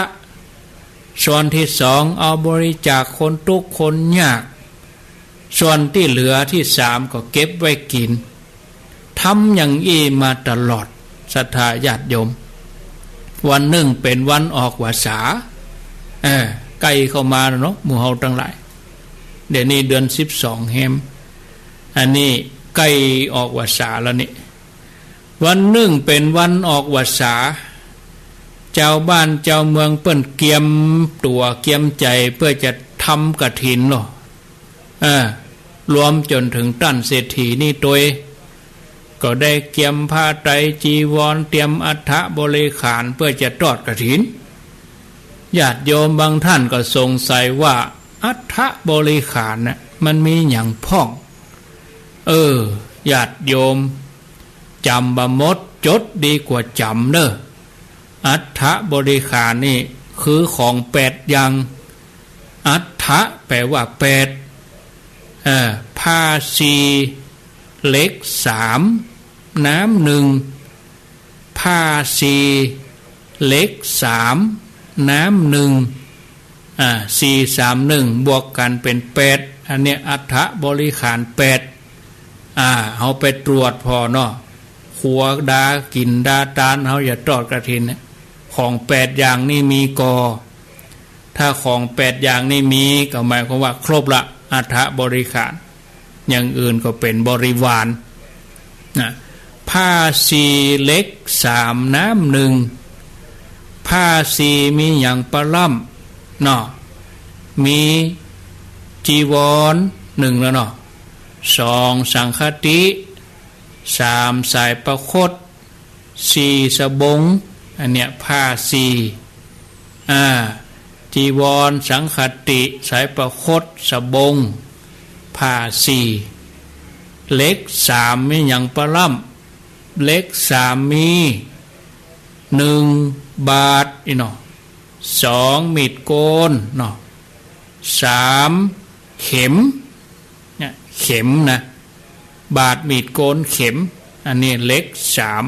3น้ำ1มันเป็นบาทสแตนเลสได้ก็อนุโลมเป็นอย่างน้ำ1นี่คือเอาขวดน้ำใส่กะบัดใจบัดใจเอาขวดน้ำไปใส่ที่ว่าน้ำ1นี่คือธรรมกะโลกคืออย่างมันแจกะโลกตอยประชุมนะพกอีบัดใจธรรมกะโลกก็คือที่กรองน้ำเนี่ยอันเนี้ยอัฐบริขาร8จำได้แล้วเนาะผ้าสีเล็ก3น้ำ1ผ้าสีมีจีวร1สังฆติ2สบง3สายประคต4เนี่ยผ้าสีเล็ก3ก็มีบาทมีดโกนเข็มเนี่ยเล็ก3น้ำ1ก็คือธรรมกะโลกที่กรองน้ำคนทั้งหลายก็เกียมท่านเศรษฐีก็เกียมวันนั้นท่านเศรษฐีได้จวนข้าทาสบริวารถึงหมดนะบัดเดี๋ยวนี้เฮาจะเป็นเกาเนอตอดกฐินเอาเป็นประธานดีกว่าเป็นเก้าเล่นตั้งหัวเข่าหะกินนอบ่ได้บัดเดี๋ยวนี้ข้าจะเป็นประธานตอดกฐินเนออีหลเศรษฐีว่าอีก็ขอเชิญเนอลูกน้องป้องปายบริวารร่วมกันตอดกฐินครั้งนี้ตัวเพราะท่านเศรษฐีเปิ้นจะเป็นประธานใหญ่บอกกองคนใจนายตินบาลเนี่ยที่เป็นคนเกี่ยวหญ้าฮือหมานี่นะบอกกองได้ยินเข้าใจว่าเจ้านายท่านเศรษฐีจัดการกฐินก็เกิดความยินดีนะเกิดความยินดีก็เขาไปถามเศรษฐีว่าท่านเศรษฐีหรอกฐินตานแล้วเนี่ยจะได้อานิสงส์อย่างใดพ่องนะเศรษฐีก็ตอบตามที่เข้าใจว่ากฐินตานเวลาตานกฐินก็มีอานิสงส์ยิ่งใหญ่พุทธองค์สรรเสริญว่าเป็นทานที่ประเสริฐเป็นการทำบุญกับพระสงฆ์ที่ชำระกายวาจาใจบริสุทธิ์3 เดือนบุญนี้เป็นกาลทานหาโอกาสทำได้ยากอีลูเศรษฐีว่าอย่างนี้คนเกี่ยวหญ้าเลี้ยงม้าก็คือนายตินบาลได้ฟังอย่างเขาก็ค่อยได้บุญใหญ่ตัวก็เลยปิกไปที่พักตัวเก่าเนาะเกิดความกังวลว่าตัวเฮาก็รับจ้างเปิ้นกินนี่เฮาก็ตุกเหลือเกินบ่มีสมบัติอันหยังเลยและเฮาจะทำบุญร่วมกับเศรษฐีได้อย่างใดกึดไปกึดมาอยู่จัดเมินพอออกไม่ออกศรัทธาก็เสาะแสวงหาพยายามเสาะสิ่งของที่เกิดว่ามีก้าเพื่อจะนำไปร่วมทอดกฐินกับท่านเศรษฐีเหลียวไปเหลียวมาพอบาหารอย่างเนาะในที่สุดก็ตัดสินใจขายผ้านุ่งผ้าห่มตัวเก่านะที่มีเพียงชุดเดียวเอาไปเล่ขายที่กาดส่วนตัวเก่าก็นุ่งใบไม้เอาไม้มาเย็บมานุ่งแทนเพื่อจะบังฮืออุจาตาหมู่ป่อกาแม่กาเตียวไปเตียวมาที่กาด หันใส่นายตินาบาลหนุ่งใบไม้เตียวมาก็ป้ากันไข้หัวเข้าใส่หดเข้าใส่จนเต็มกาดท่านะบอกว่าไผจะเตียวผ่านไปผ่านมาตั้งใดไผหันเข้าใส่กะหัวเลาะเยาะเย้ยปากันเย้ยหยันหาว่านายตินาบาลเนี่ยเป็นผีบ้าเสียสติไปแล้วถึงแม้ไผจะว่าไผจะหัวเลาะไผจะเยาะเย้ยไผจะส่งสายตาดูหมิ่นดูแคลนอย่างใดแต่นายตินาบาลนี่ก็บ่หวั่นไหวหัวใจของนายตินาบาลนี่ก็เต็มเปี่ยมไปด้วยปีติยินดีที่จะได้ทำบุญใหญ่ก็เลยประกาศไปว่าท่านทั้งหลายขอจะไปหัวเลาะเยาะเย้ยข้าเตอะฮือยุดหัวเลาะข้าฮือยุดเยาะเย้ยข้าถึงข้าจะตุกจะโจรแต่ก็บ่ได้จนใจขอฮือนุ่งผ้าที่เป็นใบไม้ขอฮือมีใบไม้ปกปิดร่างกายเป็นจาดสุดท้ายจาดหน้าข้าจะนุ่งผ้าติดอีหรอเขาว่าอย่างอี้เมื่อประกาศท่ามกลางคนทั้งหลายแล้วนายตินาบาลนี่ก็เดินเร่ขายผ้าต่อไปโดยใจเบิกบานใจกึดจะทำบุญหรอใจกึดถึงบุญหรอใจก็กึดถึงบุญในที่สุดก็ขายผ้าได้5 มาศก5 มาศกเนี่ยญาติโยมเท่ากับ1 บาทไม่ใช่ทองนะเป็นสตางค์เนี่ยนะทอง1 บาทเนี่ยมันเท่าไร10,000 ปลาย5 มาศกเท่ากับ1 บาท1 บาทก็คือ100 สตางค์เนาะ50 สตางค์ก็เกิงผัดอันนี้5 มาศก1 บาทได้5 มาศกหลังจากที่ได้เงินมาแล้วก็เอาไปหอมกันเอาไปห่วมหอมกับกฐินของท่านสิริธรรมเศรษฐีนายตินาบาลก็ตั้งอธิษฐานใจว่าโอ้แต่นี่ต่อไปความลำบากยากจนอย่าได้บังเกิดแก่ข้าพเจ้าเลยสิ่งที่ดีที่สุดของมนุษย์อยู่ที่ไหนขอข้าพเจ้าจงพึงมีสิ่งนั้นญาติโยมเวลาเขาตั้งใจจะเนี่ยอย่างทำอย่างขอให้อธิษฐานเด้อขออธิษฐานทำอันนั้นอันนี้ก็ขอให้สำเร็จตั้งใจจะเนี่ยอย่างก็คือสมใจสมปรารถนาเขาจะทำบุญใหญ่เขาก็อธิษฐานเอาเนี่ยเมื่อเศรษฐีได้รับเงิน5 มาศกจากนายตินาบาลอันเป็นคนฮับใจท่านเศรษฐีก็อนุโมทนาด้วยกุศลเจตนาในเจตนาอันแห่งกล้าของลูกจ้างนี่นะแล้วก็เอาไปซื้อเข็มนะอันว่าเข็มนี่ญาติโยมเป็นส่วนประกอบของอัฐบริขารเนาะเศรษฐีก็เอาไปซื้อเข็มสำหรับเอาไปเย็บผ้าไตรจีวรเมื่อถึงวันทอดกฐินนายตินาบาลนี่ก็ติดสอยห้อยตามไปด้วยร่วมงานกฐินด้วย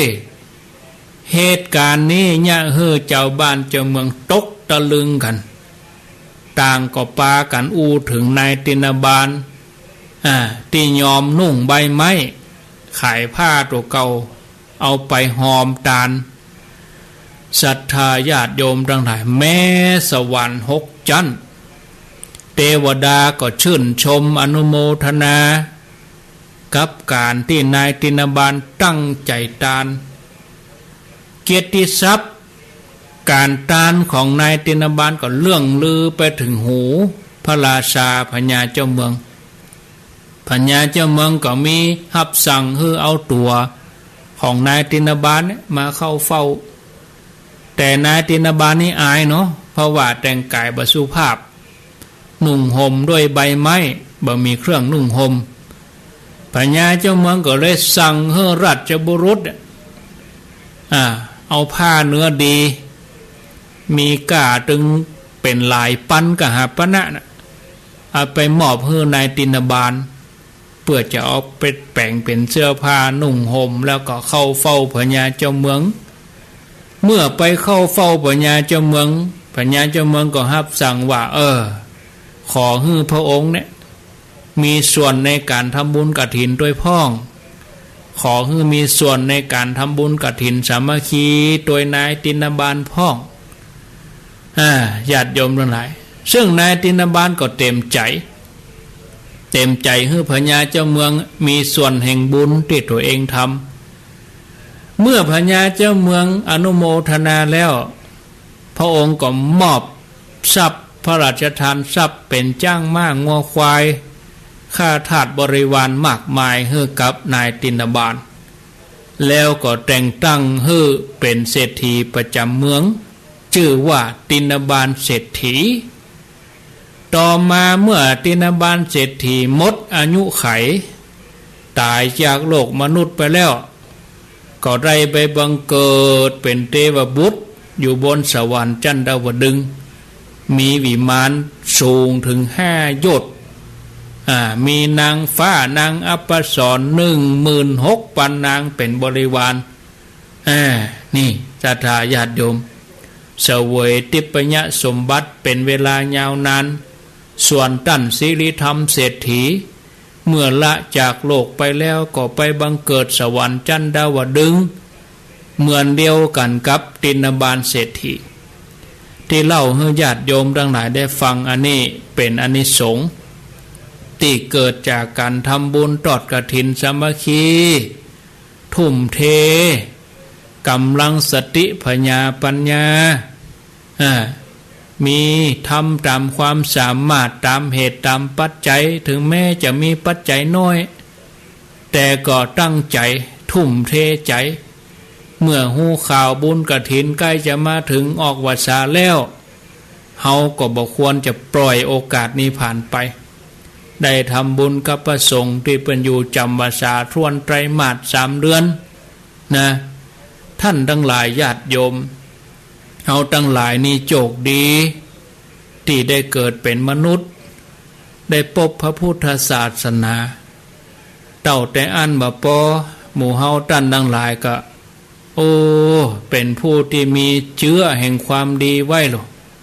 แสดงว่าเฮามาได้ยินได้ฟังเฮาได้สัมผัสธรรมะขององค์พระสัมมาสัมพุทธเจ้า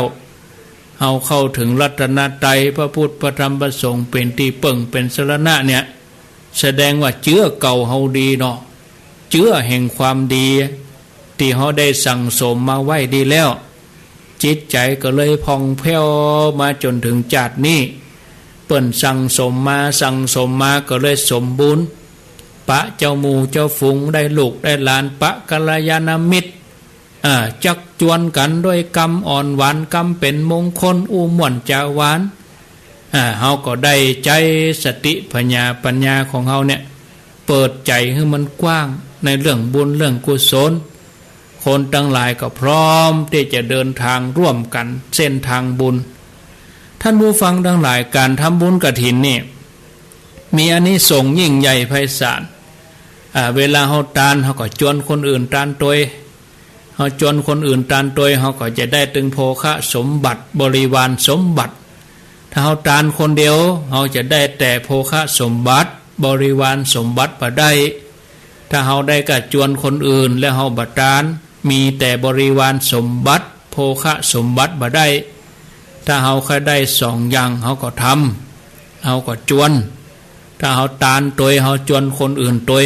ก็จะได้โภคะสมบัติตัวได้บริวารสมบัติตัวนี่อันเนี้ยญาติโยมทั้งหลายสิ่งโมนี้ก็จะติดตัวเฮาไปเป็นสมบัติติดตัวเฮาไปทุกภพทุกชาติที่สำคัญนะก็ได้ทรัพย์อันประเสริฐทรัพย์ประเสริฐสูงสุดในพุทธศาสนาบุญกุศลที่พอออกไม่ออกศรัทธาธรรมก็จะเป็นตัวน่วงใจเฮาลูกเป็นตัวที่เฮาได้นึกเวลาเฮานึกมันก็จุ่มอึกมึกจุ่มใจอึกมึกเวลาเฮาจุ่มใจอึกมึกเฮานึกมาได้ใจพองใจม่วนใจดีคือถึงบุญถึงกุศลเนี่ยศรัทธาญาติโยมทั้งหลายเนาะสุขโขบุญยัสสะอุจจโญการสั่งสมบุญจะนำความสุขมาฮือเฮานะญาติโยมท่านสาธุชนทั้งหลายนะความหมายของธงกฐินเนาะ กฐินนี่ที่เขาจังหันเนี่ยจะมีธงจระเข้ธงนางมัจฉาธงอันจักเข็บก็คือตะขาบธงเต่านี่เนาะจักเข้จระเข้นี่ก็กราบดอกบัวเหี้ยวะนางมัจฉาก็ถือดอกบัวจักเข็บนี่ก็กราบดอกบัวเต่าก็กราบดอกบัวนะดอกบัวนี่เป็นเครื่องหมายของพุทธศาสนาลูกถ้าจะอธิบายนี่ก็ได้หลายความหมายพระองค์อุปมาคนก็เหมือนดอกบัวสีเหลาเนาะแล้วดอกบัวเนี่ยญาติโยมก็เหมือนคนเฮานะเกิดอย่างเดียวกันนะคืออยู่ในท้องแม่เกิดจากโคนตมนะเกิดจากที่ต่ำเวลาจะเอาไป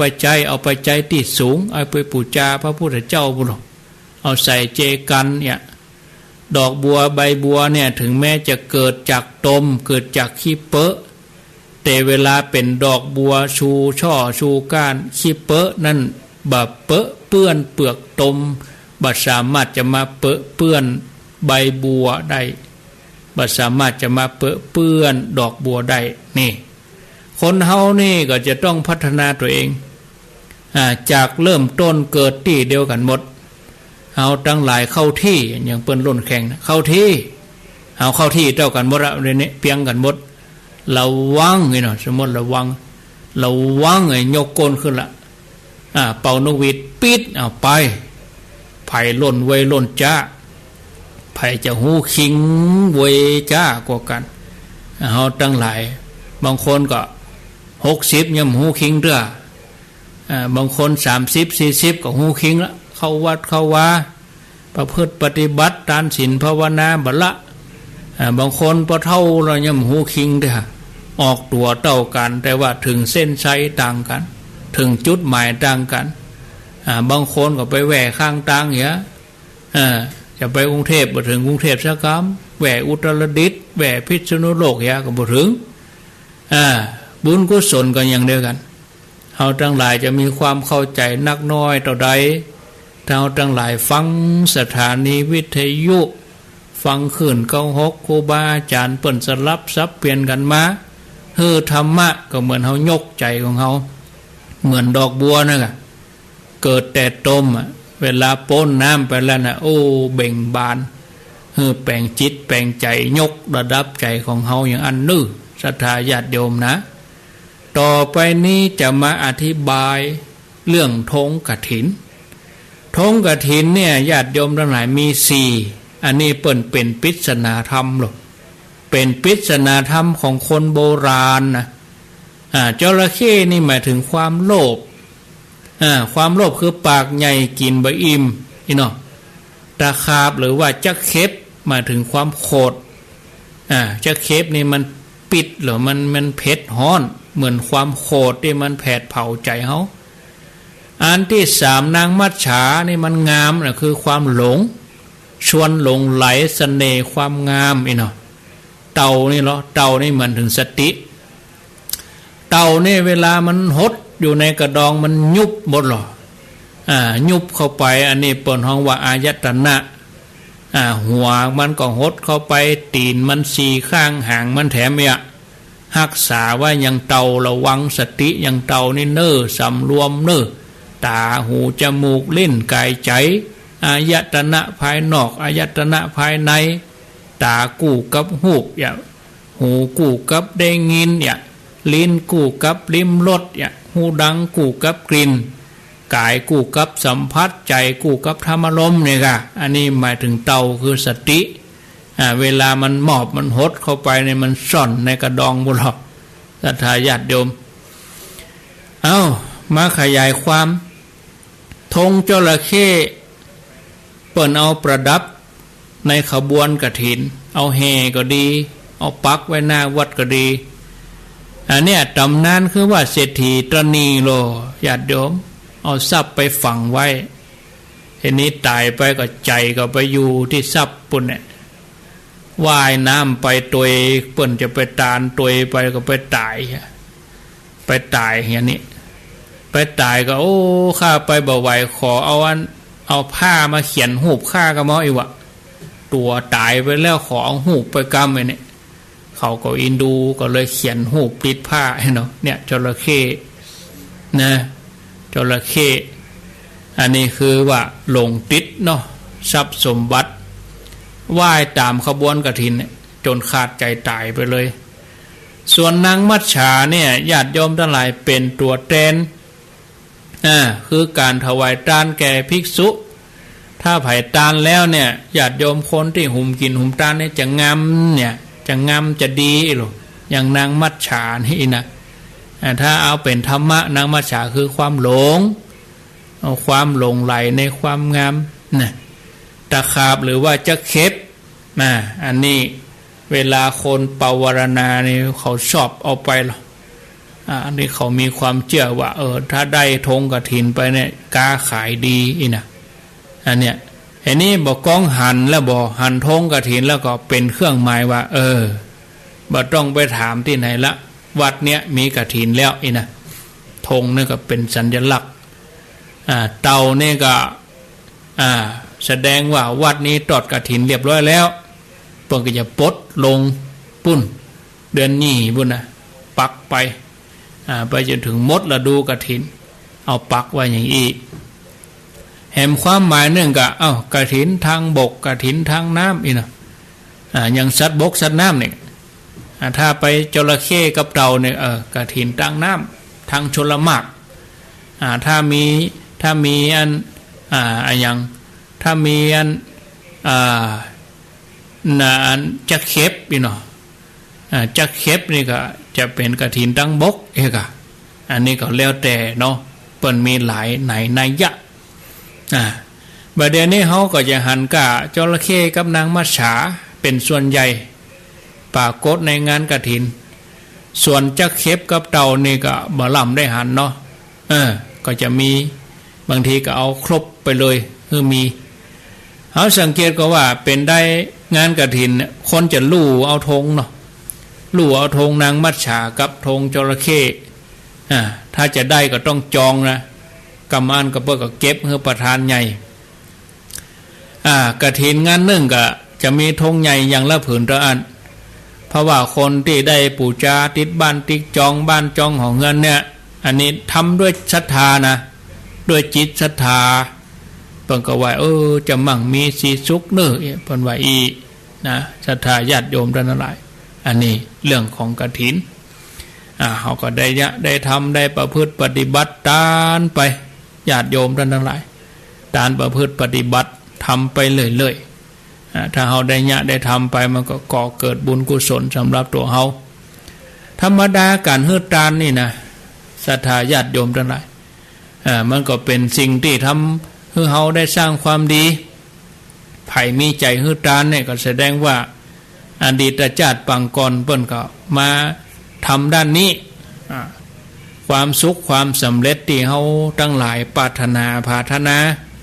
มนุษย์เขาทั้งหลายก็ดิ้นรนขวนขวายเสาะแสวงหาสิ่งที่คิดว่าจะมาเพิ่มเติมส่วนที่ขาดไปให้มันเต็ม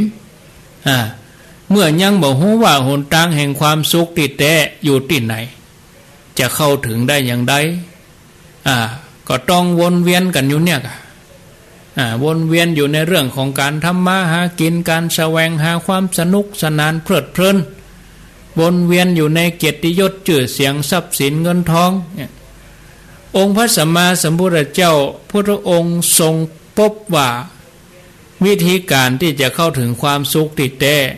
ต้องเริ่มจากใจทำใจให้หยุดนิ่งเพราะสุขอื่นยิ่งกว่าความสงบที่ใจบะมีใจสงบนิ่งก็เป็นต้นทางของความสุขความสุขที่แท้ญาติโยมทั้งหลายคือใจสงบเขาจะให้ร่างกายแข็งแรงเนี่ยเขาออกกำลังอย่างญาติโยมเขาเนี่ยคนเฒ่าคนแก่จะออกกำลังให้ร่างกายแข็งแรงต้องขยับต้องออกกำลังพ่อนกระบองพ่องลำมวยจีนพ่องเห็นนะออกกำลังอันนี้ร่างกายต้องขยับแต่ถ้าจะให้ใจมันเข้มแข็งจะให้ใจแข็งแรงนี่ต้องสงบนิ่งนะใจสงบนิ่งต้องอันเขาจะพบความสุขความสำเร็จที่แท้ เมื่อนั้นญาติโยมทั้งหลายเมื่อเฮาเข้าถึงธรรมะของพระสัมมาสัมพุทธเจ้าแล้วชีวิตเฮาก็จะหู้ถึงว่าความสุขที่มันสมบูรณ์เป็นจะได้มรรคผลพระนิพพานเป็นจะได้แต่ถ้าเฮาไปปฏิบัติเฮาปฏิบัติเฮาบัดลงมือปฏิบัติเนี่ยเฮาก็บ่ฮู้เหมือนญาติโยมเขาทั้งหลายฟังวิทยุอยู่เนี่ยเปิดฟังไปฟังม่วนไปแต่ถ้าเฮาบ่ได้กึดตัวเฮาปฏิบัติตัวมันก็เหมือนเฮาเปิ้นเอาแกงมายองไว้นี่เฮาบ่ตักใส่ปากเฮาก็บ่ฮู้รสชาติเปิ้นว่าล้ำตัวว่าล้ำเฮาก็บ่ตักกินอันนี้ญาติโยมทั้งหลายการฟังธรรมะครูบาอาจารย์ออกรายการวิทยุก็เหมือนดาขันโตกมาฮือเนี่ยเอาเลือกเอาโลแต่ละตนก็มีความถนัดแตกต่างกันไปฟังธรรมเมืองก็ธรรมเมืองไปฟังบรรยายก็บรรยายไป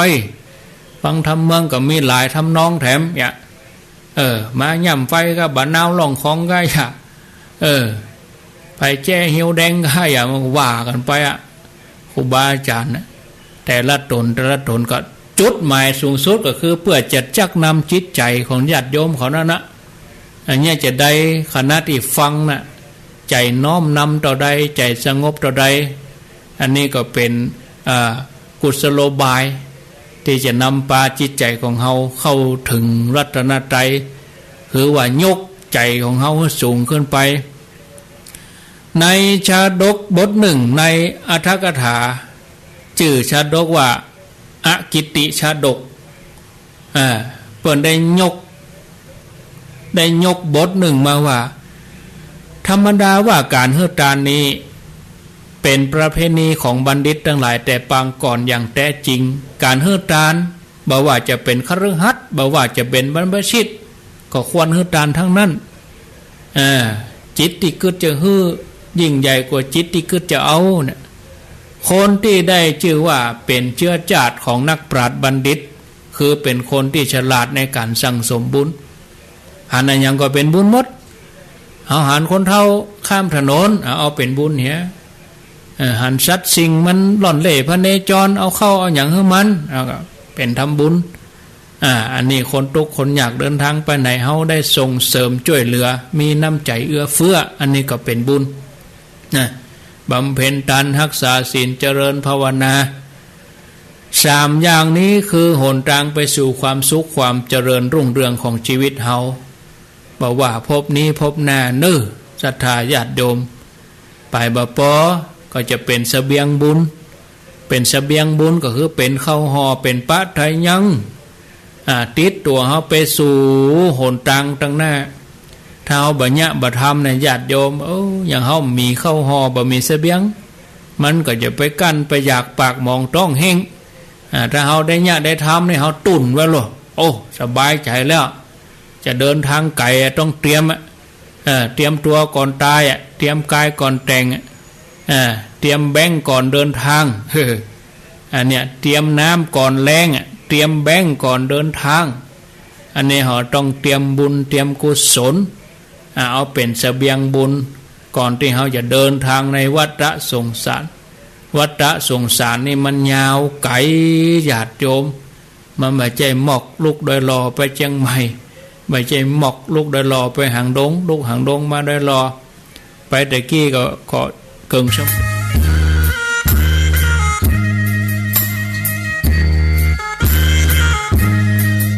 สติไปทำบาปอกุศลไว้กรรมตัวนี้ก็จะติดโดยไปเป็นอุปสรรคทำให้ได้รับความเดือดร้อนถึงกายถึงใจเดือดร้อนห้อนใจแล้วสุดท้ายก็ไปสู่ทุกขติเป็นเวลายาวนานหลายภพหลายชาติเพราะคนทำบาปอกุศลทำเป็นประจำก็ใจเศร้าหมองเมื่อละโลกไปแล้วญาติโยมทั้งหลายบาปอกุศลก็จะมาปรากฏให้หันเป็นกรรมนิมิตเป็นคตินิมิตเมื่อตายไปก็เข้าไปสู่อบายทุกขติวินิบาตนรกหมู่ญาติทั้งหลายก็พยายามจะสวดมนต์อ้อนวอนย่อมมาอาจทำให้ผู้ที่ล่วงลับไปสู่อบายกลับไปสู่สุคติโลกสวรรค์ได้ เหมือนเขาจงก้อนหินลงในน้ำแล้วเขาก็อ้อนวอนให้ก้อนหินนั้นลอยขึ้นมาก้อนหินนั้นมาอาจจะลอยขึ้นมาได้แต่ส่วนคนที่สั่งสมบุญกุศลเป็นประจำญาติโยมท่านทั้งหลายแปลงใจให้ผ่องใสแปลงใจให้เบิกบานมีแต่ความสุขมีแต่ปิติอิ่มเอิบเบิกบานใจอยู่ที่ไหนก็จุ่มใจอึกมึกกูคั่งที่นึกถึงบุญที่ตัวเก่าทำไปแล้วกูคั่งที่นึกถึงบุญที่ตัวเองกำลังจะทำคนทั้งหลายก็ต่างอนุโมทนาบ่เจ้าแต่นั้นชื่อเสียงกิตติศัพท์ก็เรื่องลือไปในทางที่ดีงามย่อมเป็นที่หู้จักของมนุษย์และเทวดาทั้งหลายเมื่อละจากโลกนี้ไปแล้วย่อมไปสบายญาติโยมทั้งหลายมีสุคติโลกสวรรค์เป็นที่พักกลางตังเมื่อถึงเวลาก็จะได้ปิกลงมาสร้างบารมีแถมใหม่ญาติโยมทั้งหลายอันนี้เหมือนกับน้ำมันเวลาเขาถอกลงในน้ำมันก็ลอยขึ้นมาเหนือน้ำนะญาติโยมสำหรับตอนที่แล้วญาติโยมหลายท่านก็คงจะจำได้ถ้าฟังกันตลอดแต่สำหรับตอนนี้ก็จะติดตามเรื่องราวของผู้ที่ทำบุญทำบาปต่อจากตอนที่แล้วว่าพ่อใจหนุ่มที่มีภรรยาสวยเนี่ยมีภรรยางามถูกพญาเจ้าเมืองกันแกล้งพญาเจ้าเมืองรับสั่งให้ไปเอาดินสีอรุณมันเป็นอย่างใดดินสีอรุณก็ดินแดงนะมันอย่างดินลูกลังนะแต่มันแดงนะปุ่นไปหันไปทางวังเหนือปุ่นทางเส้นนั่นแดงเนาะทางเส้นนั่นดินแดงแท้ๆน่ะญาติโยมทั้งหลายดินมันแดงเปิ้นเอามาแปลงเครื่องปั้นดินเผาเครื่องปั้นเวียงกะหลงดินน่ะดินมันเหมาะดีดินสีอรุณก็คือดินสีตีนฟ้ายกกะแสงเงินแสงทองนะกะเวลาตะวันมันจะขึ้นเลยเนี่ยใกล้แจ้งเนี่ยดินสีอรุณพญาเจ้าเมืองก็เฮือไปเสาะมาหนึ่ง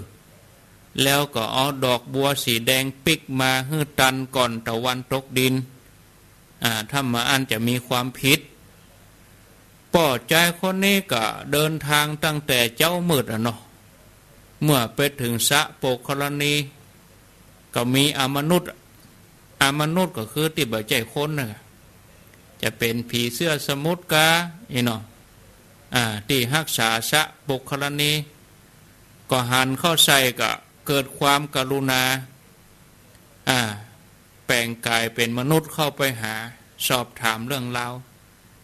เมื่อหู้เรื่องราวของป้าใจหนุ่มนี่ก็เลยอนุญาตให้ป้าใจหนุ่มนี่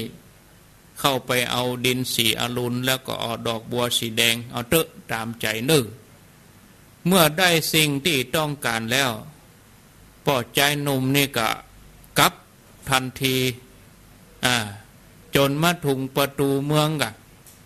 ตะวันย่ำตันตกเตี่ยศรัทธาญาติโยมทั้งหลายย่ำบะตันตกเตี่ยย่ำบะสิ้นแสงตะวันแต่เข้าเมืองบ่ได้เพราะ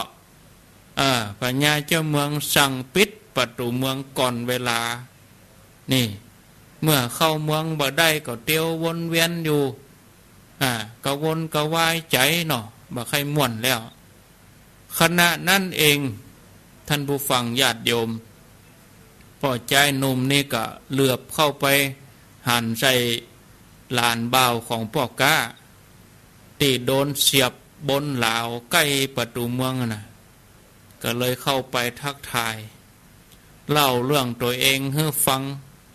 แล้วก็ขอความช่วยเหลือให้เป็นพยานตัวเก่าตัวว่าเข้ามาในวังเข้ามาในประตูเมืองเนี่ยก่อนตะวันตกดินขอให้เป็นพยานให้กรรมลานป้อกา ที่ถูกเสียบเสียบไว้บนเหล่าก็บอกว่าเฮาถูกเหล่าเสียบอยู่อย่างอี้จะตายวันตายพุ่งก็ยังบ่ฮู้จะมาเป็นพยานให้ตันได้อย่างไดเอาอย่างอี้ก็แล้วกันเนาะบึดมื้อหนึ่งเที่ยงคืนบึดอะจะมีเพศตัวหนึ่งเหาะมาหาเฮาเพศตัวนี้มาหาเฮากูคืนให้ตันรออยู่ที่นี่เนอะแล้วก็ขอร้องให้เพศนั่นน่ะช่วยเป็นพยานให้นะบุรุษหนุ่มนี่ก็บอกให้เจือตัวใดแต่ก็บ่ฮู้จะแย่อย่างใดก็เลยเตียววนไปวนมาอยู่ที่นั่นจนตะวันตกดินเวลาล่วงเข้าไปกึ่งคืนเนาะมัชชิมายามเวลาเที่ยงคืนแล้วบ่ก็หันใส่เพศขี่ม้าขาวเหาะมาตอนเวลาเที่ยงคืนก็กลัวเนาะกลัวเป็นกันนะแต่ดูเหมือนจะกลัวความตายนักกว่าก็เลยเข้าไปขอร้องให้เพศเนี่ยช่วยเป็นพยานให้เพศนี่ก็หู้ซึกอินดูก็ตกลงเป็นพยานให้ตกมาเจ้าพญาเจ้าเมืองรับสั่งให้ป่อแจหนุ่มนี่เข้าเฝ้าโดยด่วน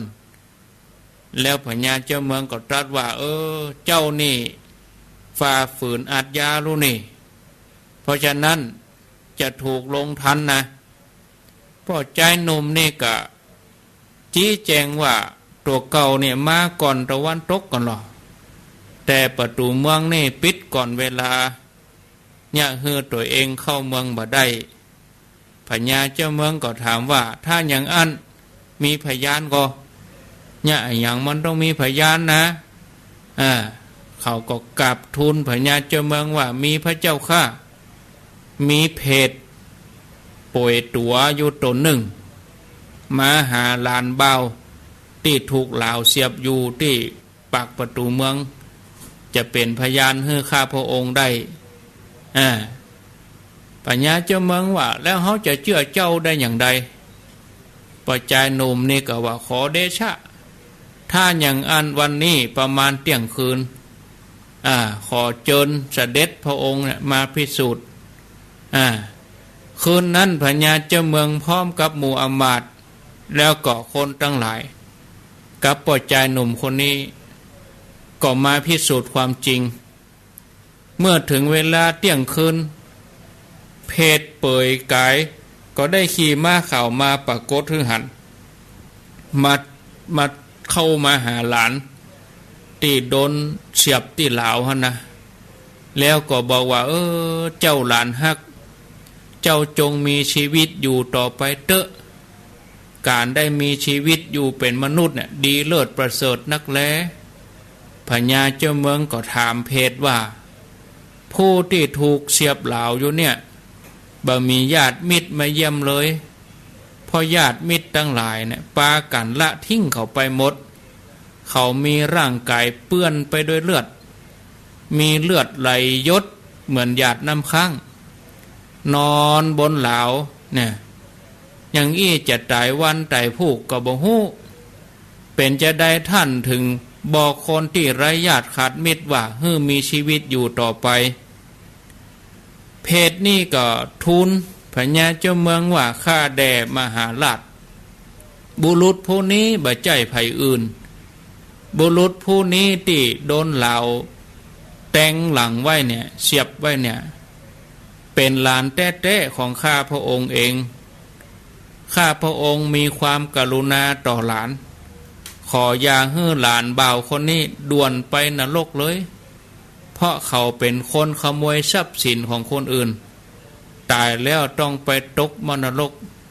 เสวยทุกข์ทรมานเป็นเวลายาวนานการนอนอยู่บนเหลาเนี่ยประเสริฐกว่าตกในนรกหลายร้อยพันเท่าพญาเจ้าเมืองก็ตรัสต่อไปว่าเรื่องราวของหลานบ่าวของท่านเนี่ยเฮาฮู้แล้วแต่เฮาใครฮู้ว่าท่านทำบุญอย่างไว้ถึงได้ขี่ม้าขาวเป็นหน้าอัศจรรย์มีรัศมีสว่างไปทั่ว มีกลิ่นติบหอมฟุ้งอบอวลตลอดเวลาเพศก็ได้เล่าบุพกรรมตัวเองตั้งแต่ได้เอากะโหลกหัวงัวเอามาถมตังให้คนเดินทางสะดวกสบายให้คนตั้งหลายสัญจรไปมาสะดวกผลบุญที่ได้ขี่ม้าขาวเนี่ยอันเป็นติบเนี่ยเป็นพาหนะมีรัศมีสว่างสวัยมีกลิ่นหอมฟุ้งกระจรใจไปเนี่ยเพราะตัวเก่าได้มีปิญญาวาจาอู้ม่วนจาวานอู้อ่อนหวานกล่าวสรรเสริญผู้ที่ตั้งอยู่ในศีลในธรรมแต่ที่ต้องเปิดกายเนี่ยเพราะได้เอาเสื้อผ้าของเปื้อนไปซ่อนตอนเป็นมนุษย์เนี่ยคึกขนองเปิ่นแก้ผ้าลงเล่นน้ำจุกันเล่นกันแล้วก็เอาผ้าเปื้อนไปซ่อนตัวเก่าก็ปิกบ้านเปื้อนก็บ่มีผ้านุ่งออกจากสระน้ำมาคนไข้หัวเขาใส่ได้รับความอับอายกรรมตัวนี้ก็ทำให้ตัวเองเปื่อยกายเพียงต้องการจะล้อเล่นแต่ทำให้เปื้อนได้รับความอับอายท่านผู้ฟังญาติโยมทั้งหลายหันก็ว่าผู้ที่มีตึงบุญตึงบาปเนี่ยบุญก็ทำกรรมก็สร้างเวลาสมบัติเกิดขึ้นก็จะมีวิบัติโดยมาเนี่ยนักพ่องน้อยพ่องตามเหตุตามผลที่ตนได้ทำไว้ทำให้บุญส่งผลได้บ่เต็มที่เวลาได้ของก็ได้ของบ่เต็มของมีตำหนิเกิดเป็นเทวดาก็ได้สมบัติที่บ่สมบูรณ์ฉะนั้นญาติโยมทุกท่านทุกคนญาติโยมทั้งหลายฮือเฮากูคนเนี่ยสั่งสมแต่บุญกุศลทุ่มเททำให้เต็มที่เวลาสมบัติเกิดขึ้นก็จะมีถึงโหบสมบัติทรัพย์สมบัติคุณสมบัติก็จะเป็นสมบัติที่ปราณีตเป็นสมบัติที่น่าอัศจรรย์บ่มีวิบัติโดยมาเนี่ยคือมีโอกาสได้ใจสมบัติในการสร้างบารมีได้อย่างเต็มที่สมกรรมปรารถนานี่ศรัทธาญาติโยมท่านสาธุชนทุกคนทุกท่านท่านทั้งหลายถ้าสัตว์ทั้งหลายในโลกนี้บ่มีทำกรรมดีหรือกรรมชั่วไว้สัตว์ที่ไปสู่สุคติก็ดีทุกขติก็ดีหรือเป็นสัตว์ปราณีตเป็นสัตว์ที่เลวก็จักบ่มีในมนุษย์ในโลกนี้เพราะสัตว์ทั้งหลายเนี่ยได้ทำกรรมดีแล้วก็กรรมชั่วไว้ฉะนั้นก็จะต้องไปสู่สุคติพ่องทุกขติพ่องเป็นสัตว์ที่เลวพ่องปราณีตพ่องเนี่ยพอออกไม่ออกศรัทธาญาติโยมท่านผู้ฟังความเปลี่ยนแปลงในสังคมเฮาบัดเดี๋ยวนี้สังคมโลกบัดเดี๋ยวนี้มันส่งผลกระทบต่อจิตใจเฮาเนาะยิ่งเฮาเป็นนักบริโภคข่าวซ้ำให้ข่าวนั่นข่าวนี้มาก็กระทบจิตใจเฮาเนี่ยนับวันก็ย่ำแย่ไปตามกระแสกิเลสยังให้ชีวิตเฮาเนี่ยปะกับความวุ่นวายบ่ฮู้จบสิ้นแต่นักปราชญ์บัณฑิตเปิ้นก็สามารถขจัดปัญหาหมู่นี้ได้โดยการทำให้มีกระแสใหม่คือกระแสแห่งความดีเพื่อเอาชนะปัญหาแล้วก็อุปสรรคทั้งหลายที่เกิดขึ้นกระแสแห่งความดีจะเกิดขึ้นได้ต้องเริ่มต้นที่ใจก่อนโดยการทำใจให้หยุดนิ่งเป็นสิ่งที่เฮาทำได้ญาติโยมทั้งหลายนะเมื่อใจมันเกยกับความดีเนี่ยใจมันเกยมันแปลงห้อมไปอย่างอี้แล้วมันคล้องใจมันแปลงห้อมของใจไปอย่างอี้แล้วคุณภาพของใจเฮามันก็จะดีขึ้น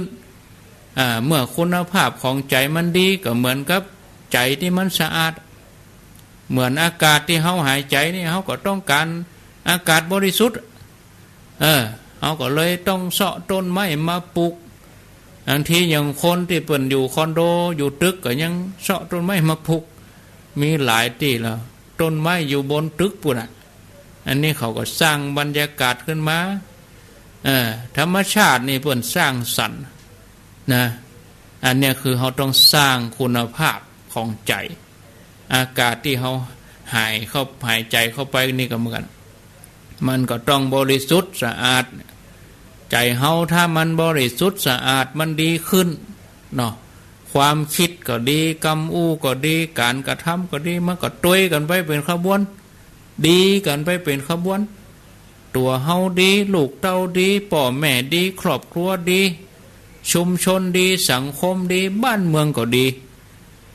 กระแสแห่งความดีนี่เมื่อขยายไปจากตัวเฮาก็ไปสู่คนรอบข้างขยายไปเนี่ยญาติโยมเป็นสังคมประเทศชาติอันเนี้ยญาติโยมเปิ้นถึงว่าเป็นสันติสุขญาติโยมท่านทั้งหลายภพภูมิต่างๆบ่ว่าจะเป็นสุขติก็ว่าทุกขติอันนี้เปิ้นเป็นกลางเป็นของสากลนะเป็นของสากลฝรั่งก็ให้คนไทยก็ให้ฝรั่งก็ไข้หัวคนไทยก็ไข้หัวฝรั่งก็หายใจคนไทยก็หายใจมันเหมือนเดียวกันนะนั่นใจว่าฝรั่งหายใจไปอย่างคนไทยหายใจไปอย่างมันก็หายใจอย่างเดียวกันให้อย่างเดียวกันไข้หัวอย่างเดียวกันแต่ภาษาอู้นี่มันเหมือนกันนะที่สุดมาเนี่ยใจของเฮานี่มันเหมือนกันนะภพภูมินี่มันเหมือนเดียวกันฝรั่งก็ไปสวรรค์ฝรั่งก็ตกมรณะคนไทยก็ไปสวรรค์คนไทยก็ตกมรณะเนี่ยสุขติกับทุกขติเนี่ยมันเป็นของกลางหรอมันเป็นสากลหรอเปิ่นมีไว้เพื่อจะรองรับผลแห่งการกระทำหรอการกระทำของสัตว์ทั้งหลายมนุษย์เฮานี่ก็ถือว่าเป็นสัตว์นะกัมมุนาวัตติโลโกสัตว์โลกย่อมเป็นไปตามกรรมคนเฮานี่ก็เป็นสัตว์ถ้าทำดีก็ไปสู่สุขติถ้าทำบดีก็ไปสู่ทุกขติกฎแห่งการกระทำเนี่ยญาติโยมเป็นจริงที่เฮาจะต้องเฮียนหู้ไว้เมื่อเฮาเฮียนหู้เฮาก็จะบ่ทำผิดพลาดเฮาจะกลัวเฮาจะยะยังเฮาก็ยับยั้งเฮาก็ยั้งคิดเนาะบ่พิจารณาแต่ตรองให้ดีญาติโยมทั้งหลายมันก็เสียเหมือนกับการกินยาแก้โรคนี่ก็นะถ้าเฮาบ่อ่านฉลากยาเนี่ยเฮาบ่ตรวจพอเนี่ยว่ายานี่มันกินเวลาใดยานี่มันแก้อันหยังเนี่ยเฮาไปกินยาพิษขนาดเนาะมันก็ทำความเดือดร้อนให้ร่างกายเฮานี่บางอย่างนี่ก็อันตรายถึงชีวิตนะพระองค์ทรงสอนให้เฮาทั้งหลายรู้จักพิจารณาให้ดีเสียก่อนโดยเฉพาะความชั่วนั้นบัดทำเลยดีกว่านะศรัทธาญาติโยมตอนนี้ก็จะมาติดตามเรื่องราวต่อคนที่ได้ตึงบุญตึงบาปในเวลาเดียวกันมาถึงตอนที่เปรตป่วยตัวนี่นะเล่าถึงบุพกรรมของตัวเก่าได้ตึงบุญได้ตึงบาปได้เนี่ยอย่างไว้ถึงได้เสวยสุขตัวทุกตัวในเวลาเดียวกันหลังจากที่เพศนี่ได้เล่าบุพกรรมตัวเก่าแล้วเพศก็ทูลให้พญาเจ้าเมืองต่อไปว่าขอเดชะให้พระองค์ทรงเจื่อข้าพเจ้าเตอะว่าเพศว่าผู้ที่มีความหันพิษเป็นผู้ที่เศร้าหมองด้วยกายวาจาใจเมื่อตายไปแล้วเขาย่อมถึงนรกไปสัมปรายภพโดยบ่ต้องสงสัยนะส่วนผู้ที่ปรารถนาสุขติยินดีในการฮือตานรักษาศีลเจริญภาวนาเมื่อเขาตายไปก็ย่อมไปถึงสุขติในสัมปรายภพแน่นอนเพศจี้แจงกรรมอย่างอี้แล้วพญาเจ้าเมืองก็ยังบ่เชื่อง่ายพญาเจ้าเมืองก็ถามแผมว่าเขาจะเชื่อได้อย่างไรว่าอันนี้คือผลของกรรมดีกรรมชั่วเนาะไผจะยังเขาเชื่อเรื่องนี้ได้เพ เพศก็ยืนยันนักแน่นว่าก็ข้าพระองค์นี่เหรอนะเป็นผู้ที่ยืนยันข้าพระองค์นี่เนาะเป็นผู้ที่พระองค์ควรจะเชื่อถือเพราะได้ไปหันไปหู้ได้ไปประสบมาแล้วด้วยตัวเองขอพระองค์เชื่อเถอะว่าผลแห่งการทำดีผลแห่งการทำกรรมชั่วเป็นสิ่งที่มีอยู่แท้เป็นสิ่งที่มีอยู่จริงเพราะผลแห่งกรรมทั้งสองนี่สัตว์ตั้งหลายก็เลยไปสู่สุขติพ่องทุกขติพ่องถ้าสัตว์ทั้งหลายในโลกนี้บ่ทำกรรมดีหรือกรรมชั่วไว้สัตว์ที่ไปสุขติแล้วก็ทุกขติหรือสัตว์ที่ปราณีตแล้วก็เลวก็จักบ่มีในมนุษย์โลกนี้แต่เพราะสัตว์ทั้งหลายมีตึงดีตึงชั่วก็เลยไปสู่สุขติพ่องทุกขติพ่องเป็นสัตว์ที่เลวพ่องปราณีตพ่องอย่างเดียวกันกับข้าพระองค์นี่ดีได้ทำกรรมไว้จัดก่อน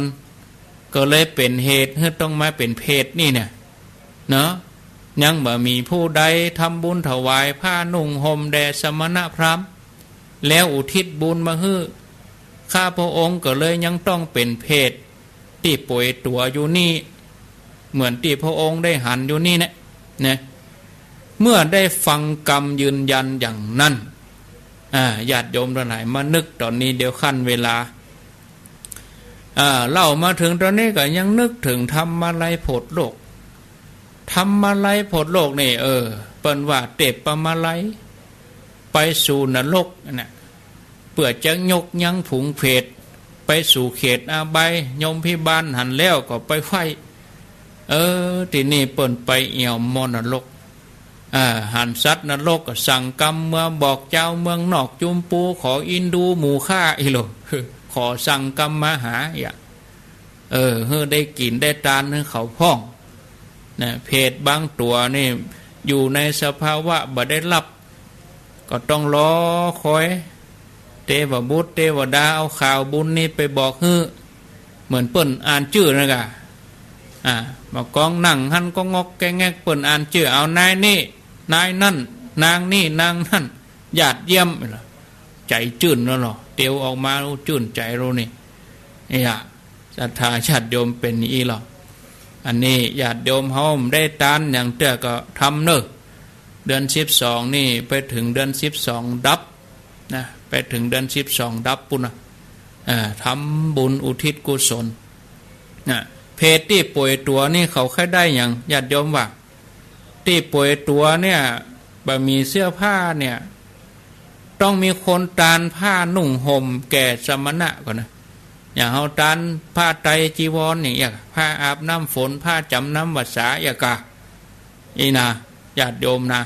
อุทิศบุญให้กับญาติของเฮานี่ปัญญาเจ้าเมืองเมื่อได้ฟังกรรมยืนยันอย่างอันก็รู้สึกกลัวในศีลข้อที่3คือกาเมสุมิจฉาจารที่พระองค์กำลังจะล่วงละเมิดเนี่ยเกิดความสังเวชสลดใจใครช่วยเพศนี่เนาะปัญญาเจ้าเมืองก็ถามว่าเนี่ยอย่างใดตั้นจึงจะได้เครื่องนุ่งห่มบอกคือเฮามากำเฮาจะช่วยเนาะเฮาก็ยินดีเพื่อเป็นการพิสูจน์ว่าผลกรรมดีสามารถอุทิศให้ได้เพศนี่ก็ดีใจนี่ศรัทธาญาติโยมเพศดีใจที่ปัญญาเจ้าเมืองจะอุทิศบุญเนี่ยช่วยเหลือตัวเก่าเพศนี่ก็เลยทูลบอกวิธีว่าที่กรุงเวสาลีนี่นะมีภิกษุหนุ่มรูปหนึ่งเปิ้นนุ่งผ้าย้อมฝาดภิกษุนี้นามว่าพระกัปปิตกะเถระพระรูปนี้เป็นผู้ได้ฌานมีศีลบริสุทธิ์เป็นอรหันต์หมดหลุดพ้นกิเลสอาสวะมีอินทรีย์สำรวมคุ้มครองดีแล้วเป็นผู้ที่สำรวมในปาฏิโมกข์บรรลุผลอันสูงสุดในพุทธศาสนาเป็นเนื้อนาบุญอันดีเป็นทักขิณยบุคคลนะถ้าพระองค์ปรารถนาจะช่วยข้านี่นะขอถวายผ้าเนอะ แด่พระรูปนี้ผ้านุ่งนะสำหรับสมณะแล้วก็อุทิศบุญให้ข้าพระองค์กรรมนะเมื่อพระเถระได้รับทายธรรมแล้วพระองค์จะหันตัวข้าเนี่ยนุ่งห่มผ้าทันทีนะอีหรอปัญญาเจ้าเมืองก็ใครพิสูจน์เนาะเสด็จกลับไปหับสั่งให้เขาเกียมผ้าโลเกียมผ้าเนื้อดีเพื่อจะถวายพระเถระตกมาเจ้ามากับหับสั่งให้ข้าทาสบริวารข้าทาสบริพารทั้งหลายข้าราชบริพารเนี่ยเอาผ้านี่ติดตามพระองค์ไปเพื่อจะไปพบกับพระอรหันต์เจ้าตามที่เพจบอกเสด็จไปกับพบกับพระเถระกำลังบิณฑบาตทีนี้เปิ้นก็นั่งพักฉันตีปืนเก้าไม้พญาเจ้าเมืองเข้าไปก็ไปกราบไปไหว้แล้วก็บอกว่าโอ้ข้าแด่ท่านผู้เจริญข้าพระเจ้าเนี่ยเป็นพญาเจ้าเมืองอยู่เมืองเวสาลีนี้เจ้าเมืองทั้งหลายฮ้องว่าพระเจ้าอัมพสักขละขอท่านจงหับผ้านี้ของข้าพเจ้าโดยเถิดถ้ารับผ้านี้แล้วข้าพเจ้าก็จะมีความปลื้มใจพระเถระก็ได้ยินกิตติศัพท์ของพญาเจ้าเมืองนี่เนาะก็เลยทูลว่าโอ้อาตมาหูดีมหาบพิตรแล้วก็ยังหูยิ่งไปกว่านั้นว่าสมณพราหมณ์ทั้งหลายต่างปากันหลีกหนีในอาณาเขตประเทศของมหาบพิตรเพราะว่าในเขตนี้เป็นสถานที่ต้องห้ามมีอันตรายมีภัยสำหรับสมณะทั้งหลาย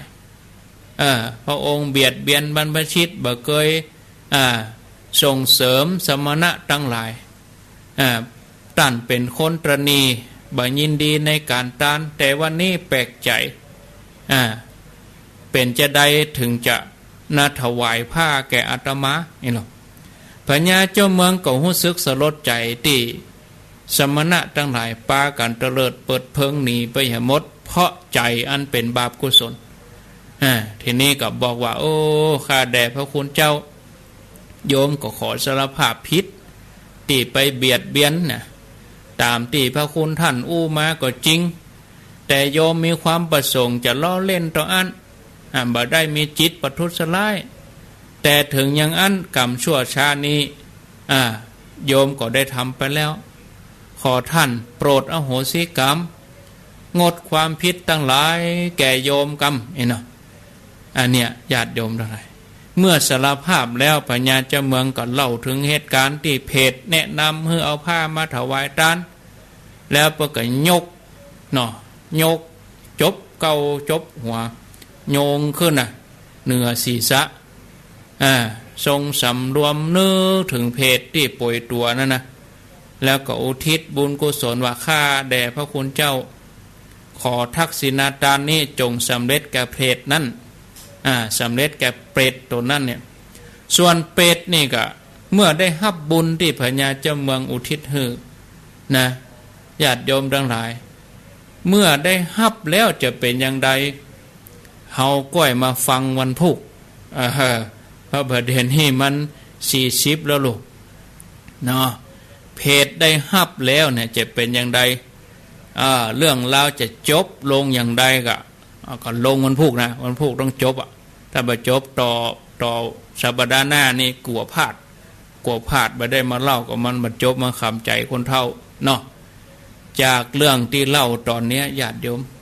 เขาจะวันหันว่าเนี่ยโลกมนุษย์เนี่ยมันเป็นสถานที่เหมาะสมที่สุดนะโลกมนุษย์เขานี่เป็นสถานที่ดีที่สุดในการสั่งสมบุญบารมีเป็นสถานที่แสวงบุญอย่างเดียวเขาบอกควรเอาบาปมาสูญส่วนภพภูมิอื่นนั่นเป็นภพภูมิของการเสวยผลดูภพภูมิมนุษย์เป็นภพภูมิของการสร้างเมื่อเขาย้ายภพย้ายภูมิจากมนุษย์ไปภพภูมิอื่นมันเป็นภพภูมิที่เขาจะต้องไปเสวยนะเสวยผลที่เขาได้ทำคือการกระทำคือกรรมที่เขาทำตอนเขาเป็นมนุษย์เนี่ยโดยที่มีบุญมีบาปเนี่ยเป็นรหัสผ่านดู ญาติโยมมันอย่างเขาจะไขตู้อย่างเขาจะเปิด ATM นี่กะมันต้องมีรหัสรหัสเข้าไปบัตรประชาชนก่อนต้องมีเลข13 หลักเนาะมันรหัสของแผงของมันลูกจะปาเขาไปอยู่ภพภูมิต่างๆนะเขาบอกถ้าจั่วมันจุบ่ได้นะกรรมเวรนี่ถ้าเขาทำไปเขาทำบุญเขาก็ไปสู่สุคติเนาะเนี่ยถ้าเขาทำบดีเขาไปเกิดทุกขติเขาจะต้องไปชดใช้วิบากกรรมเนาะมันทุกข์ทรมานนะญาติโยมทั้งหลายชนิดที่ว่านับวันเวลากันบ่ไหวนะอย่างเขาทั้งหลายนี่ก็เดี๋ยวก็ค่ำก็เดี๋ยวก็แจ้งนี่มันยังวันนี้วันที่ยังเหลือแหมกี่วันก็จะสิ้นเดือนแหมกี่สัปดาห์ก็จะออกว่าสามันนับได้หรอกแต่ภพภูมิตั้งหน้าที่เขาจะต้องไปเสวยนั่นมันนับบัดได้นะญาติโยมบ่วันบ่ไหวนะไปเจมอกวันนี้เนอะญาติโยมเนาะอย่างวันนี้เขายังหู้จะได้กินข้าวแรงแหมแล้วกินข้าวไงกินข้าวทอนกินข้าวแรงมันผูกกับแจ้งหมรับกับแจ้งหมเขายังหู้อยู่นับวันนับเดือนยังหู้อยู่นี่ญาติโยมทั้งหลายเพราะฉะนั้นเฮาทั้งหลายก็จะต้องมาสร้างกรรมดีนะบาปกรรมเพียงเล็กน้อยเฮาก็จะไปแตะต้องเด็ดขาดบางทีมันจะพลาดตกอบายได้แม้จะมีทรัพย์สินเงินทองมากมายบางทีก็ไถ่ตัวขึ้นมาบ่ได้มันประกันตัวออกบ่ได้นะไผช่วยบ่ได้เน้อญาติโยมเน้อนะเวลาของชีวิตที่เหลืออยู่บนโลกนี้มันมีบ่นักแต่เวลาในปรโลกเนี่ยมันยาวนานฉะนั้นญาติโยมทั้งหลายฮือใจเวลาที่เหลือเพียงน้อยนิดสร้างบุญสร้างกุศลสร้างปรมีให้เต็มที่มีกับบุญบาปตัวอันจะติดตัวเอาไปในภพหน้าฮือสัตว์ภัยมีอุปสรรคแปลว่าใกล้ความสำเร็จงานใดบ่เริ่มงานใดบ่มีปัญหาก็แสดงว่างานนั้นบ่ก้าวหน้าญาติโยมก็ขอให้มีความดีใจว่าเฮาใกล้ความสำเร็จใกล้สวรรค์ใกล้ความสุขจากเรื่องราวที่เล่าเมื่อตะวาติดตามโดยมาจนถึงวันนี้พอที่จะจำกันได้ก็ศรัทธาญาติโยมทั้งหลายสำหรับตอนที่แล้วเนี่ยทุกตะเนี่ยญาติโยมไปนิมนต์พระพุทธเจ้าเพราะตัวเองบ่มีบัญชีชื่อบ่มีเมื่อชื่อบ่มีก็บ่ได้พระไปเลี้ยงบ่มีพระที่จะรับในการที่จะไปฉันพระทหารที่บ้านตัวเองทุกตะก็น้อยใจตัวทุกตะนี่ก็เป็นผู้ที่บ่ท้อในการทำความดีตอนที่แล้วญาติโยมทั้งหลายคือตะวาเนี่ยอู้ถึงทุกตะเสียใจที่คนทำบัญชีเมาสารวนเรื่องอื่นจดกะชื่อคนใหญ่คนโตลืมชื่อตัวเก่าอันเป็นทุกตะนะเลยบ่ได้เนื้อนาบุญบ่ได้พระไปฉันที่บ้านแต่ว่าผู้ที่ทำบัญชีก็ยังจี้ตังสว่างเฮว่าบ่ต้องท้อพระบรมศาสดาทรงเป็นผู้ที่อนุเคราะห์คนยากจนขอให้ไปนิมนต์พระองค์พอวันนั้นก็เป็นวันที่พระบรมศาสดาตรวจสัตว์โลกตรวจดูสัตว์โลกในเวลาใกล้ลุ่งใกล้แจ้งปรากฏว่าทุกตะเข้าข่ายพยานญาติโยมทั้งหลายพระองค์ทรงรู้ว่าทุกตะนี่กึศจะเลี้ยงพระอันเนี้ยบุพเจตนาเมืองญาติโยมท่านทั้งหลายจะทำบุญนะจะทำบุญตันหั่นตันนี่จะตันขันเข้าหาพ่อแม่พี่น้องก็ได้บุญตั้งแต่เขียนซองแล้วได้บุญตั้งแต่ห่อข้าวต้มขนมได้บุญตั้งแต่ไปเกาะตองมาห่อแล้วอันนี้คือตั้งใจบุพเจตนา ตัวตุ๊กตานี่ตั้งใจรับจ้างเศรษฐีโลรับจ้างโบหลวนะเพื่อจะได้เงินทองนั้นมาทำบุญแต่ว่าตุ๊กตานี่จะบ่ได้เลี้ยงพระเนื่องจากคนที่ทำบัญชีเนี่ยลืมจดชื่อลืมแบ่งพระมีกาตถาคตเจ้าต่ออันจะเป็นที่เปิ่งของตุ๊กตาในครั้งนี้เมื่อพระองค์ได้ทรงตรวจดูสัตว์โลกตุ๊กตานี่ก็เข้าข่ายพยานพระองค์หันอย่างนั้นพระองค์ก็ทำภารกิจเรียบร้อยก็เสด็จเข้าสู่พระคันธกุฏีนั่งประทับรอคอยเวลาที่ตุ๊กตาจะมาหาฝ่ายตุ๊กตาเมื่อได้รับกรรมแนะนำอย่างนั้นแล้วก็มุ่งหน้าไปที่คันธกุฏีซึ่งมีตึงพระเจ้าแผ่นดินพญาเจ้าเมืองเสนาอามาตย์พระบรมวงศานุวงศ์เหล่าอามาตย์ทั้งหลายโตญาติโยมทั้งหลายล้อใส่บาตรพระศาสดากูคนก็ห้ามจะไปมาทางนี้นะห้ามตุ๊กตาจะไปมาทางนี้นะไปทางอื่นไปเขาไล่หนีเนาะกีดกันบ่ให้ตุ๊กตาเข้าไปเวลานี้บ่ใช่เวลาของเจ้าจะไปมาสุ่นเปิ่นเพราะว่าภาพที่ติดตาเขาเหล่านั้นคือตุ๊กตานี่ขอทานหรอก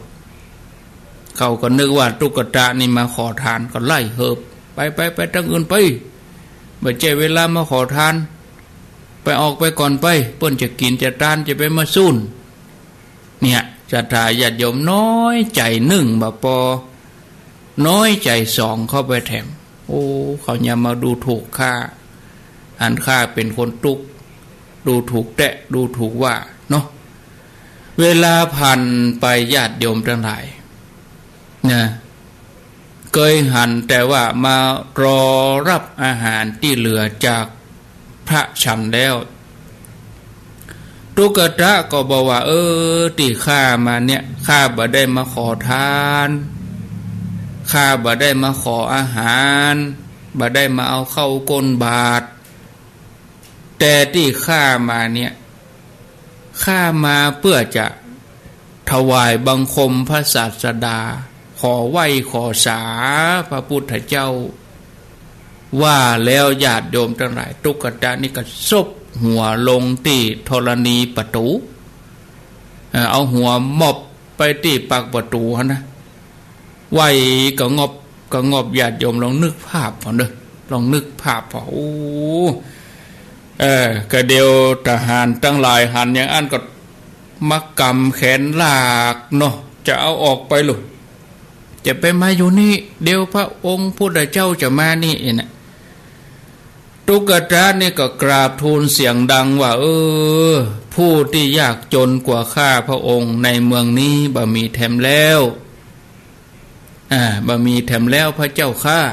ขอพระองค์เป็นที่เปิ่งแก่ข้ากรรมขอทรงทำความอนุเคราะห์แก่ข้าพระองค์กรรมอย่างที่เฮาสวดกัน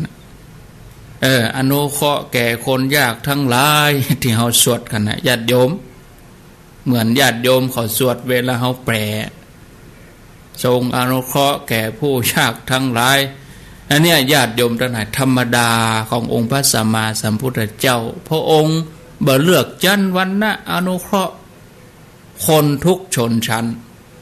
โดยมหากรุณาธิคุณพระองค์ก็ฮับนิมนต์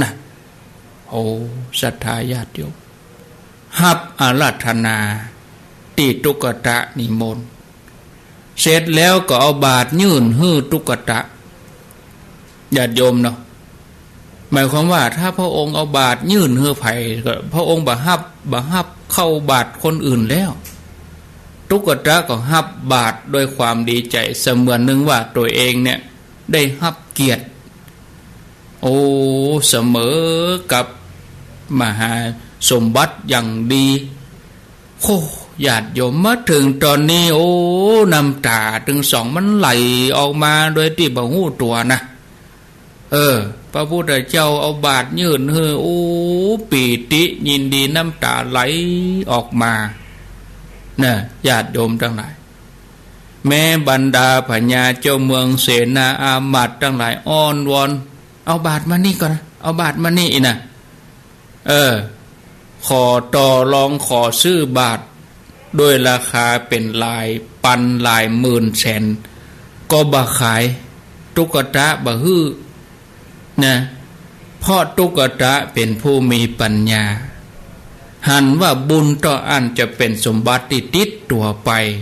ตึงพบนี้พบหน้าก็เลยบ่ยอมเอาบาตรให้ไผนะบุญใหญ่นี้บ่ใช่ของสาธารณะสำหรับคนทั่วไปตุ๊กตาก็เลยปฏิเสธนะข้าพเจ้าปรารถนาที่สุดเวลานี้คือบุญแม้จะเอาทรัพย์สมบัติกองเต้าภูเขาเหล่ากาตองกองเต้าม่อนดอยข้าพเจ้าบ่ต้องการเมื่อตุ๊กตาบ่ฮื้อบาตรกับไผก็บ่มีผู้ใดสามารถเยื้อแย่งเอาบาตรที่พระพุทธเจ้ามอบฮื้อประทานฮื้อได้ฝ่ายปัญญาเจ้าเมืองพระองค์ก็ทรงดำริว่าโอ้มหาตุ๊กตาแม้จะมีคนเอาทรัพย์มาล่อก็บ่ยอมเอาบาตรฮื้อบ่ยอมเอาบาตรที่พระพุทธเจ้าเนี่ยประทานฮื้อแก่ไผตุ๊กตานี่ยังมีใจเด็ดเดี่ยวแท้ๆถ้าอย่างใดภายหลังจากตุ๊กตาถวายทายธรรมแล้วเฮาจึงจะทูลอาราธนาพระพุทธเจ้าไปรับภัตตาหารญาติโยมทั้งหลายจากนั้นต่างก็จวนกันตวยตามเสด็จไปที่บ้านมหาตุ๊กตาฝ่ายพญาอินทร์ที่กำลังเป็นป่อครัวอยู่หันเนาะญาติโยมที่บ่ได้ฟังตะวานี่คงจะจับต้นชนปลายบ่ถูกเนาะอันยังเป็นอันยังนี่ถ้าฟังตะวาแล้วมาฟังต่อวันนี้นี่โอ้จะซึ้งใจจะเข้าใจถ้าตะวาบ่ได้ฟังแล้วมาฟังวันนี้นี่มันต่อบ่ได้นะถ้าฟังวันนี้ต่อเนี่ยเข้า